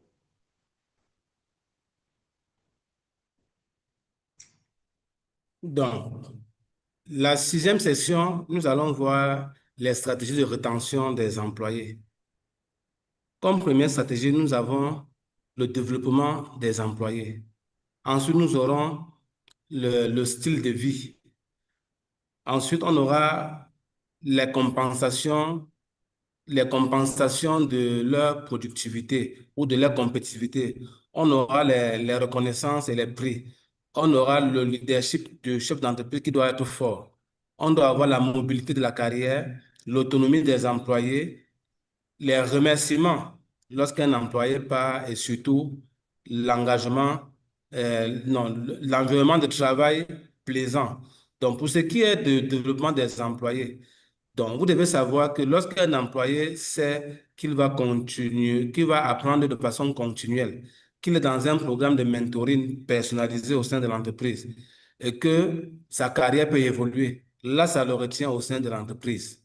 Lorsqu'un employé sait qu'il est dans un programme de santé au sein de l'entreprise, qu'il y a une bonne ambiance et qu'il a droit aux vacances, là, ça l'encourage à rester. Lorsqu'un employé a un salaire conséquent, lorsqu'il a des bonus et des incitations, comme par exemple l'intéressement, c'est-à-dire que en fonction des performances financières de l'entreprise peut décider de donner un bonus ou un salaire le 13e mois, par exemple, ou bien pendant les fêtes, on vous donne de quoi nourrir la famille. Voilà aussi quelque chose qui permet de retenir les employés au sein de l'entreprise. Nous avons aussi les reconnaissances, les programmes de compensation, les prix, comme le meilleur employé du mois, et ainsi de suite, l'employé le plus fidèle. C'est des choses qu'au sein d'une entreprise, ça permet qu'on soit reconnaissant envers les meilleurs. Et ça peut encourager les employés à rester au sein de l'entreprise. On a aussi le leadership, la façon de communiquer du chef d'entreprise. Est-ce qu'il partage bien la vision de l'entreprise, la mission de l'entreprise? Ça dépend de sa façon de communiquer. Et cette façon de communiquer lui donne un fort ascendant sur les employés, ce qui fait qu'il a un leadership situationnel très appréciable. Voilà aussi un élément de rétention. On a aussi la mobilité. Lorsqu'un employé sait qu'il peut avoir des promotions internes, lorsqu'il sait qu'il peut être affecté à l'étranger, ou bien qu'on va changer ses tâches, ça permet que ce ne soit pas des travaux stressants. Ce qu'on appelle la rotation de l'emploi. Lorsqu'il sait qu'il peut être promu à un autre poste qui le permet d'être moins stressé, c'est ça la mobilité dans la carrière. Ça encourage les employés à être fidèles et à rester au sein de l'entreprise. Lorsqu'un employé sait qu'il est autonome et qu'il peut prendre de par lui-même des décisions, ça l'encourage aussi à se sentir au sein de l'entreprise, à être propriétaire de l'entreprise, à être une partie prenante. Maintenant, lorsque quelqu'un doit partir et qu'on est gentil avec lui, là, ça l'encourage plutôt à rester. En fait, c'est ça les stratégies de rétention qu'on peut avoir au sein d'une entreprise. Bien évidemment, lorsqu'il y a une bonne culture d'entreprise, lorsque les gens sont positivistes, lorsqu'il y a de temps en temps des team building, des rencontres de team building pour renforcer la cohésion de groupe, ça montre qu'il y a un bon environnement de travail. Voilà des choses qui peuvent permettre de retenir les employés au sein d'une entreprise. Over to you, Tommy. Thank you. So before we leave today, I have two more major points that I want to talk to you about. And that is your own leadership style. And then when you grow bigger, how do you scale your team? So let's go to the leadership style. What are effective leadership styles? And it depends on your person. There are different leadership styles. There's the transformational leadership that you inspire, you motivate your team through your vision and your enthusiasm. There's servant leadership where you focus on serving the team. you prioritize their needs and development. There's democratic, where you encourage team to participate in decision making.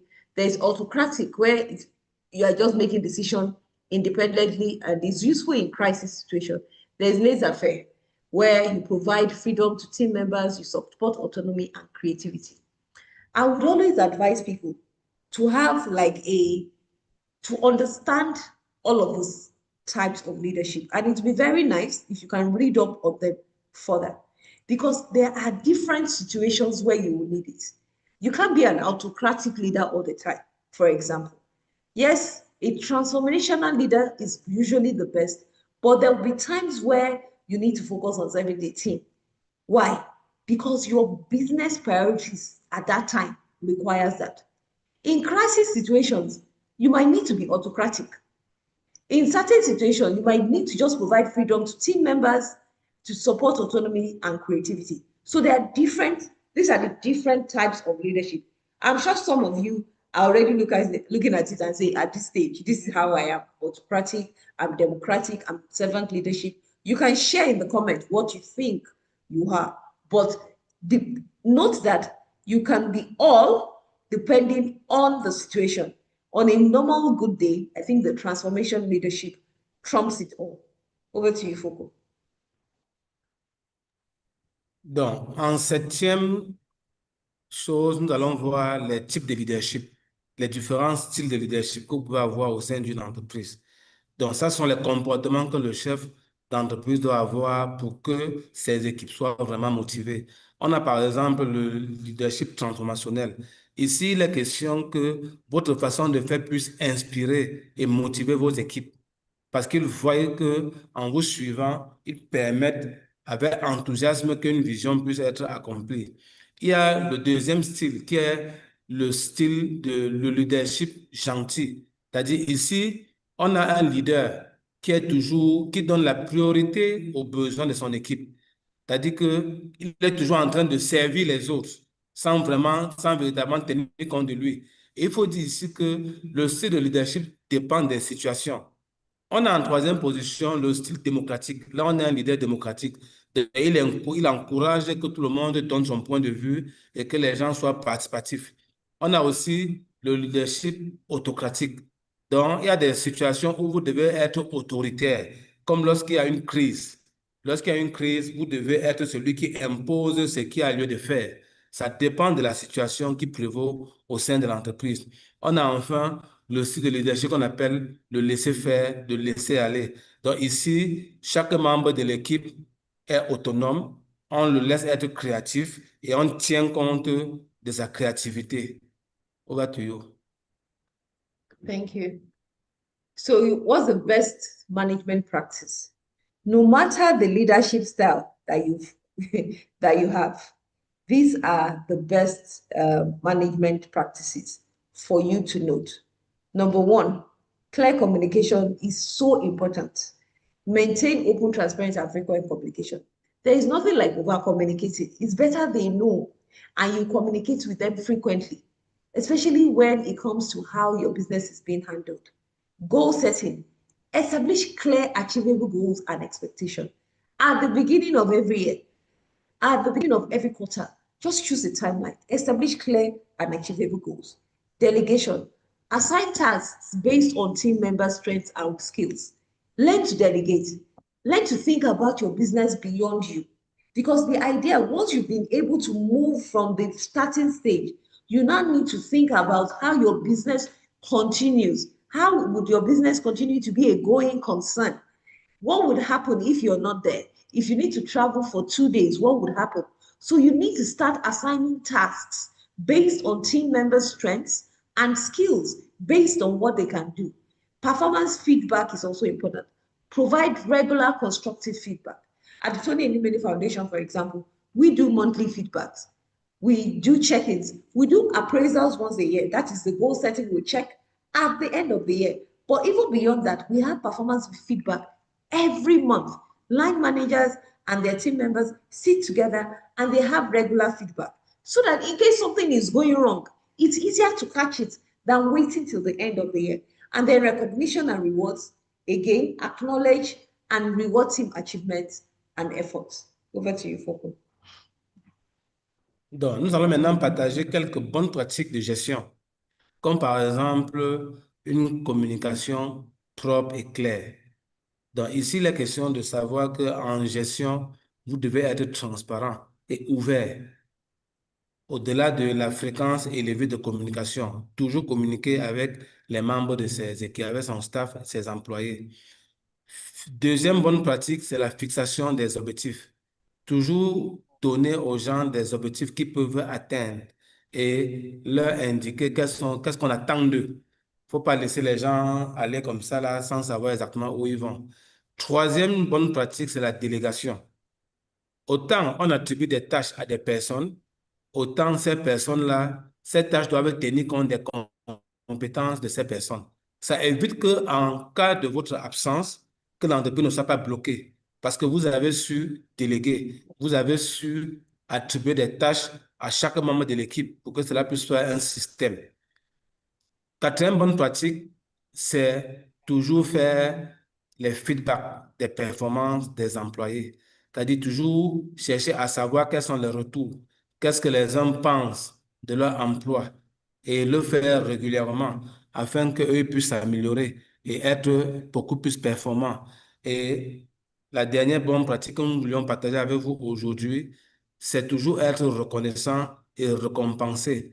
Donc, reconnaître ce que les gens font, ce qu'ils ont accompli et reconnaître leurs efforts à leur juste mesure. Ça permet de toujours les inspirer. Over to you.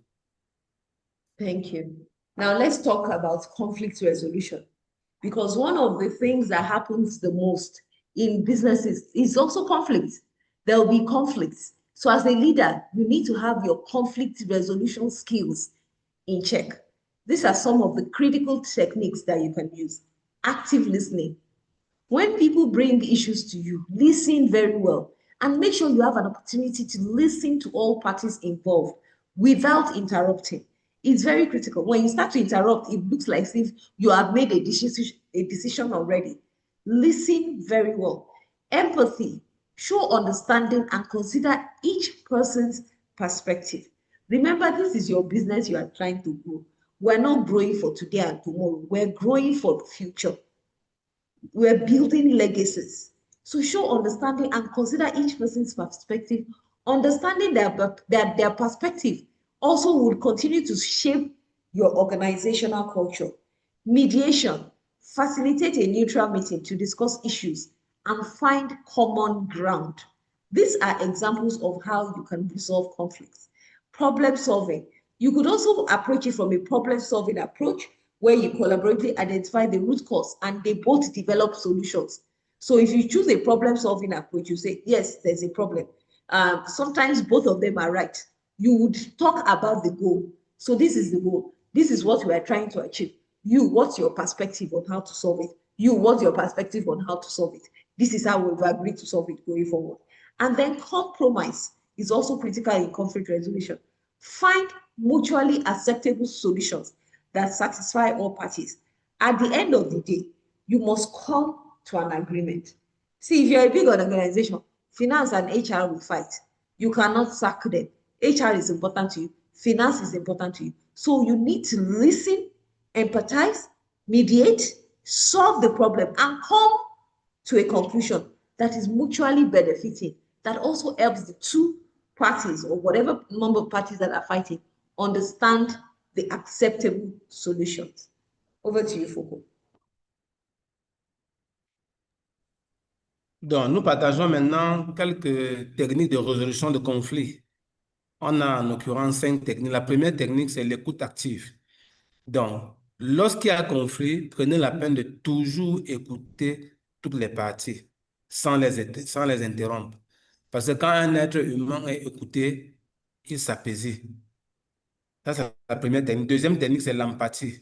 Toujours montrer aux autres que vous les considérez, que vous les comprenez et que vous tenez compte de leur perspective personnelle.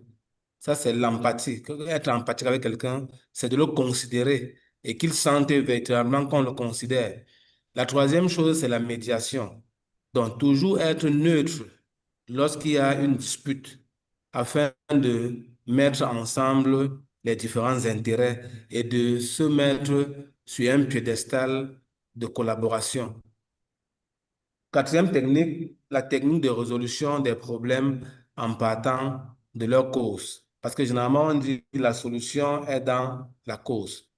Donc, chaque temps qu'il y a un problème, vous devez identifier les racines de ce problème et développer des solutions liées aux racines. N'allez pas résoudre un problème qui ne soit pas lié à ce qui a causé ce problème. La dernière technique de résolution de conflit, c'est le compromis. Donc, chaque temps qu'il y a un problème, c'est aussi une technique, hein. Vous pouvez mettre ensemble les belligérants et chercher à voir qu'est-ce qui peut permettre à chaque partie d'être satisfaite. Donc, comme quoi, on doit toujours aboutir à un accord mutuel. Donc, voilà 5 techniques de résolution de conflit que nous avons voulu partager avec vous aujourd'hui. Tommy. Thank you. Okay. So now, one of the things that we had talked about at the beginning was the business Zirtual and how they wanted to scale their business, but they just scaled. They just went on a hiring spree. So once you want to scale your team, there is also a process. First is you look at your adapting rules. Role evolution, continuously evaluate and adjust rules based on changing business needs. As your business changes, the role requirements might change. So if I was a sales and admin person before, sales might increase that might require me to be fully dedicated to sales. But then there's also need for someone at admin. It might be that after 1 year, when you evaluate rules, you might need to have a separate person handling sales and admin. Skill development, remember what I told you in terms of training and development, so that you can help your current employees to adapt to their new rules. Internal mobility is also good. If I'm in service today, I can be pushed into sales. If I'm in sales, I can be pushed into service. I can be pushed into admin. It just helps me, even as an employee, to, helps me to, how would I put, improve and understand your business more. It also helps you to retain talent because people get bored. People get bored sometimes. Some people would enjoy it. It's also for you to evaluate. Some people will be in sales and they will say they enjoy it. But some people, you might need to move them around in expanding them. And then because, again, you are building for the future, the people that will take over leadership roles in your organization, it's usually better for them to understand a bit of every role that you have in your organization so you can consider mobility. Now, when planning for future needs, remember that you have to make your growth projections. You need to analyze your business growth projections so that you anticipate future hiring needs. Don't think, oh, because we are tired, I think we should get 3 salespeople. And it's not because your sales has increased. It's not because you've reached a place in your revenue generation growth. So you need to analyze business projections first before you bring people in. You also need to plan your workforce. Develop a workforce plan that aligns with strategic business goals. And what do I mean by workforce plan? Workforce plans just means who are the people that will work with us? How many people that would work with us? What role do we need people in? And how many people will work in those roles? Then there's a talent pipeline in which you eventually need to do. You need to build a talent pipeline by networking and maintaining relationships with potential future hires. For now, you might not be able to afford a strategy person, but you know that you need somebody in charge of strategy. When your business gets to that level, have you started networking and maintaining relationships, either with people that understand this and can easily help you get potential future hires, or do you know where to get those people? Technology integration is also very important. The more you do manually, the more your business would fail. It is so important for us as organizations to ensure that we automate our businesses to improve efficiency and reduce the need for immediate headcount increases. So most times, instead of recruiting more, do you need to automate more? Those are questions you ask yourself as a business person. Oh, there's a lot of people requesting for sales. Do you need to get more salespeople? Or do you need to create a platform where people can go self-service, order something, and get it delivered to them? So you need to leverage technology and automation so that you can improve efficiency before you even decide that you want to scale your team and bring in more people. Over to you, Foko. Hi, but Tony, please, you can go on. Foucault, he logged out. His network was having issues, so please proceed. Okay. And then the next thing in scaling your team is also to consider outsourcing. There's nothing that says you must bring everybody in at the same time, that everybody must work with you at the same time. Nothing says that. So always consider outsourcing. For non-core activities, identify non-core business activities that can be outsourced to free up internal resources. So for example, your auditing, can you outsource it? Sometimes just to get someone to audit your team, maybe audit certain things. Maybe you just need to pay the equivalent of 1 month's salary that you need to pay to the person. That way, somebody can come in and you can just audit it, you can just outsource it. Instead of recruiting someone to be in charge of audit, you can outsource it and say, oh, you come and just help us with this aspect. Or maybe for a dispatch rider, outsource. You don't need to recruit everyone. Then do your cost benefit analysis to determine financial viability of outsourcing. Is it better to outsource or is it better to recruit? When you do cost benefit analysis, you can make that decision. And then when you need experts, there are some specialized skills. You don't need them every time. So for example, you might not need a software engineer. You might just need to outsource quickly to someone to say, can you manage our website? And the person manages it for a fee, rather than recruiting a software engineer, which might be even costly for you. And then choose outsourcing partners that offer scalability to meet growing business demands. There are a lot of outsourcing partners that would help you to outsource certain things. They would even help you with recruitment. If you can't do recruitment, there are a lot of people that recruit for entrepreneurs. You just need to look for them in your country. They're on social media, they're on Instagram, Facebook, LinkedIn, they're everywhere. They would help with outsourcing. And then always ensure that you manage your risk. Evaluate and mitigate risks associated with outsourcing, including data security and quality control. Foko, are you ready? There are 2 slides that you need to interpret.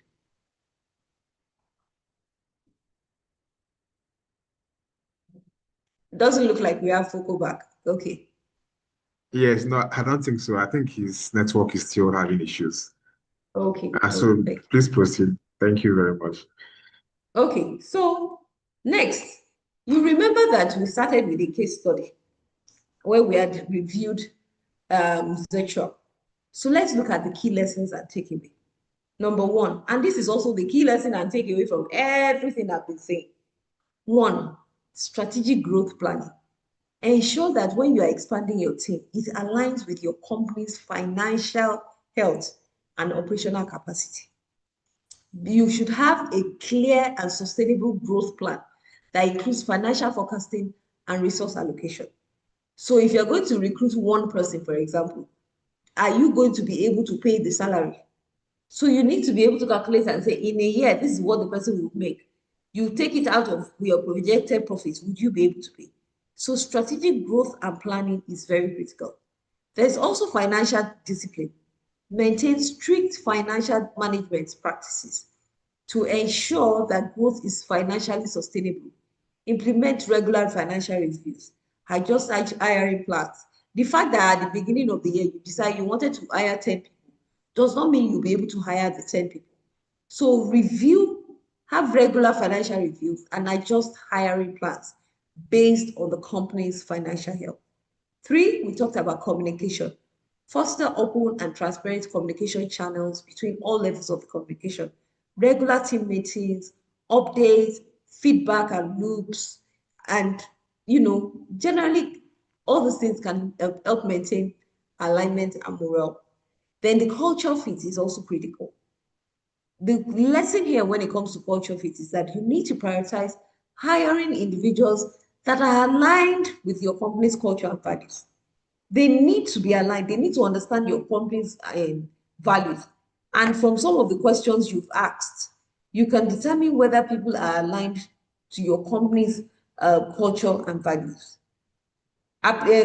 Develop a strong employer brand. We talked about that. You utilize behavioral interview techniques, you assess cultural fit, ensure that you have a strong employer brand. Why should I work with you? Why should people work with you? Scalable process is also very important. Where you develop a scalable process and system that can grow with the team and the business. Invest in technology. Invest in technology. There's a lot of AI going around now. Read. There's information. Invest in technology, information, and management practices that support scalability and efficiency. I'm going to go to my conclusion now. I'm checking again if Foco is back. Okay. Yes, I am back. And then just in conclusion. Okay, so you've missed, I'll go back 3 slides. Just let me know. So you start from here. Go ahead. OK, thank you. Donc, dans la 8e session, on essaie de voir comment est-ce qu'on peut faire évoluer l'équipe. Et on dit pour faire évoluer l'équipe, il faut déjà adapter les rôles et en plus, il faut planifier les besoins futurs. Donc, l'adaptation des rôles, c'est par exemple, bien évidemment, l'évolution des rôles qui doivent être de façon continuelle, évalués de façon continuelle et les ajuster sur la base des changements du business, donc des besoins du business. Donc, ça veut dire qu'on adapte les fonctions, on adapte les fonctions ou les postes de travail en fonction du business. L'autre chose à adapter dans les rôles, c'est le développement des compétences. Donc, il faut beaucoup investir dans la formation et le développement des employés afin de les adapter aux nouveaux rôles qu'ils peuvent jouer au sein de l'entreprise. Et enfin, penser à la mobilité interne. Pour ce qui est de la planification des besoins futurs, il faut penser à la croissance des projections, à la planification de l'espace de travail, le développer, à construire un tunnel pour les talents et surtout intégrer la technologie dans les postes de travail. Next, please.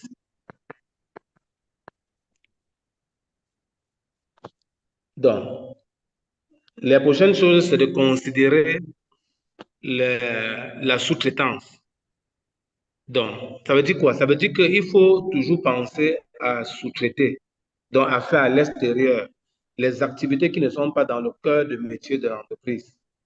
Il faut aussi penser à faire une analyse des coûts, donc une analyse comparative entre les coûts et les prix pour faire les activités qui sont profitables à l'entreprise. Aussi prendre des expertises extérieures. Pensez aussi à la scalabilité, c'est-à-dire à l'évolution des tâches, c'est-à-dire faire à l'extérieur avec des partenaires des choses qui permettent à l'entreprise d'être plus profitable et surtout de gérer les risques. La gestion des risques aussi est importante parce qu'il faut les évaluer et les mitiger. Donc, les évaluer et voir comment les gérer en fait. Next, please. Donc, nous étions donc à l'étude de cas.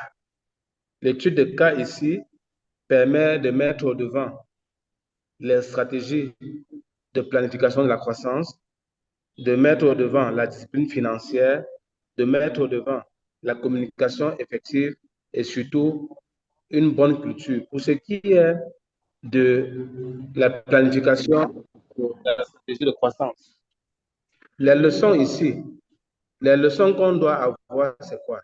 C'est de s'assurer que l'équipe est alignée sur l'évolution et l'expansion financière de l'entreprise, c'est-à-dire la santé financière et les capacités opérationnelles. L'application ici, c'est quoi? L'application de cette leçon, c'est que il faut toujours définir de façon claire la durabilité de l'entreprise, un plan de durabilité, un plan de pérennisation des activités de l'entreprise, ce qui va permettre bien évidemment qu'on sache allouer les ressources afin d'avoir de bonnes rentrées financières qu'on a programmées. Pour ce qui est maintenant de la discipline financière, la leçon ici, c'est de maintenir une gestion financière.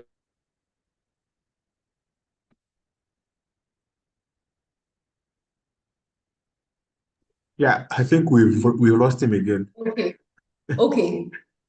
So good thing I'm at the conclusion. learning from Zirtual. So the case study for Zirtual highlights the critical importance of one, strategic planning, financial management, effective communication, and cultural alignment in team building. So team building is not soft skills. There's a lot of strategic planning that goes into it. There's a lot of financial management, communication, cultural alignment that goes into it. Learning from Zirtual's failures, other startups and small, medium enterprises can implement these lessons so that we can build a more resilient and cohesive team, ensuring sustainable growth and long-term success. Thank you, everyone. Chimeze, I don't know if I have any questions. Yes, Thank you you. do. I dropped them in our chat box. There Oh, are is it two questions okay? in the Zoom chat box here. Okay, okay. Let me look at it. Thank you. I need to stop sharing. If you've learned anything, I want to see in your comment section. If you've learned anything, you can post your country flag, some emojis, some thumbs up. Say hi to me, hi Fuku, if you've learned a lot from this session. So actions.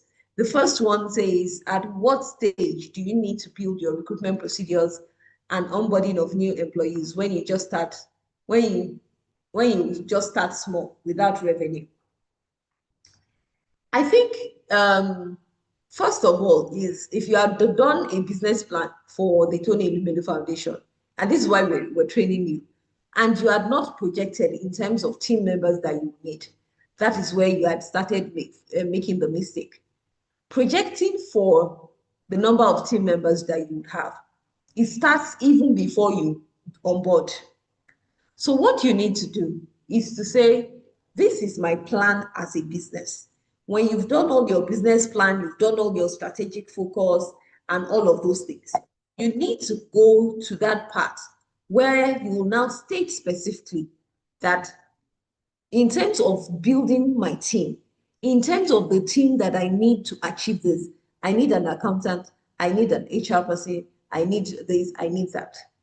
When you look at yourself and the function you do for the organization now, you will see all of those things. Most of you are probably the CEO, the dispatch rider, the customer experience. You are performing 10 roles. The fact that you are performing it now at the start of your business doesn't mean that is the way it's meant to be. So you need to document all of those things, first of all, before. Then you now set targets for yourself as a financial person to say, I need to grow my business to this stage. When I've gotten to this stage, I will need one person. When I've gotten to this stage, I will need 2 additional people to make us 3. When I've gotten to this stage, I will need 4 more people. And on and on. So that first stage where you are alone now, is the stage where you've planned, but you've tied it into your revenue generation or your business plan to say, I will be ready to recruit 1 more person to scale my business probably in the next 2 years or in the next 1 year. At that point, just before, it cannot be after you've recruited, before, in fact, now, you begin to document all of the people that you need to bring your business to life.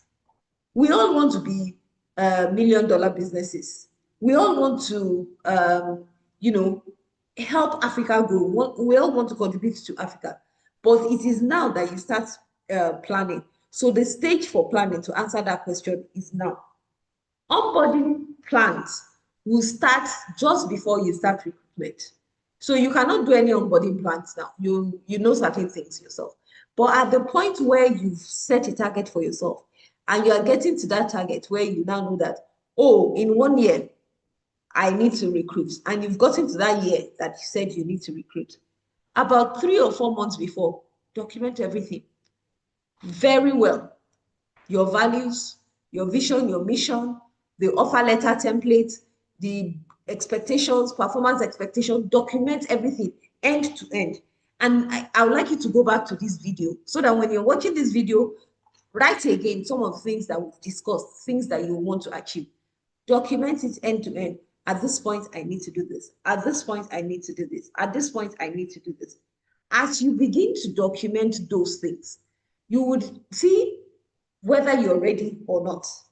So the simple answer is that when you start, the first thing you need to do is your strategic planning, your horizon, which will tell you, I will start recruiting 2025, I will start recruiting 2026. Just before that 2026, months before, do all your plan so that you read it again to yourself and you'll see whether you are at that ready stage. Thank you. Another question says, can a fixed mindset make it impossible to identify the team needs? Yes. Yes. So a fixed mindset means that you are hell-bent on saying, this is the type of team that I need.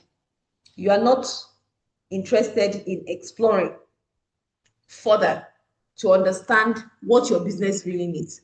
It's about your mindset, not about the business. And that is where you need to let your mindset go. That is where you need to have discussions. That is where you need to learn from other businesses. You follow businesses on social media, you see what they are doing. You cannot copy templates because your business is different. But when you have a fixed mindset, let me give you an example of the fixed mindset. You have a fixed mindset to say, I am going to hire a director of strategy, whether I like it or not, just because it's something cool.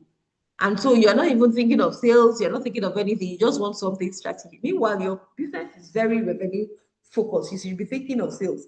It would impede you, even if salespeople, good salespeople are right in front of you. That fixed mindset, you will not see that they are good for your business. So one of the things you need to do to fix your mindset is also to go back to your planning. When you've decided the structure that you want your organization to have, you have to read it over and over and over again. Read the performance expectations that you've documented. That is how to begin to change your mindset. Read what you've documented, and then ask yourself, is this in the best interest of my business? You need to ask at every point in time, and that is how you change mindsets. Is this in the best interest of my business? That question is critical at every point in time for you to ask if this is in the best interest of my business. So you cannot have a fixed mindset when you're trying to identify your team needs.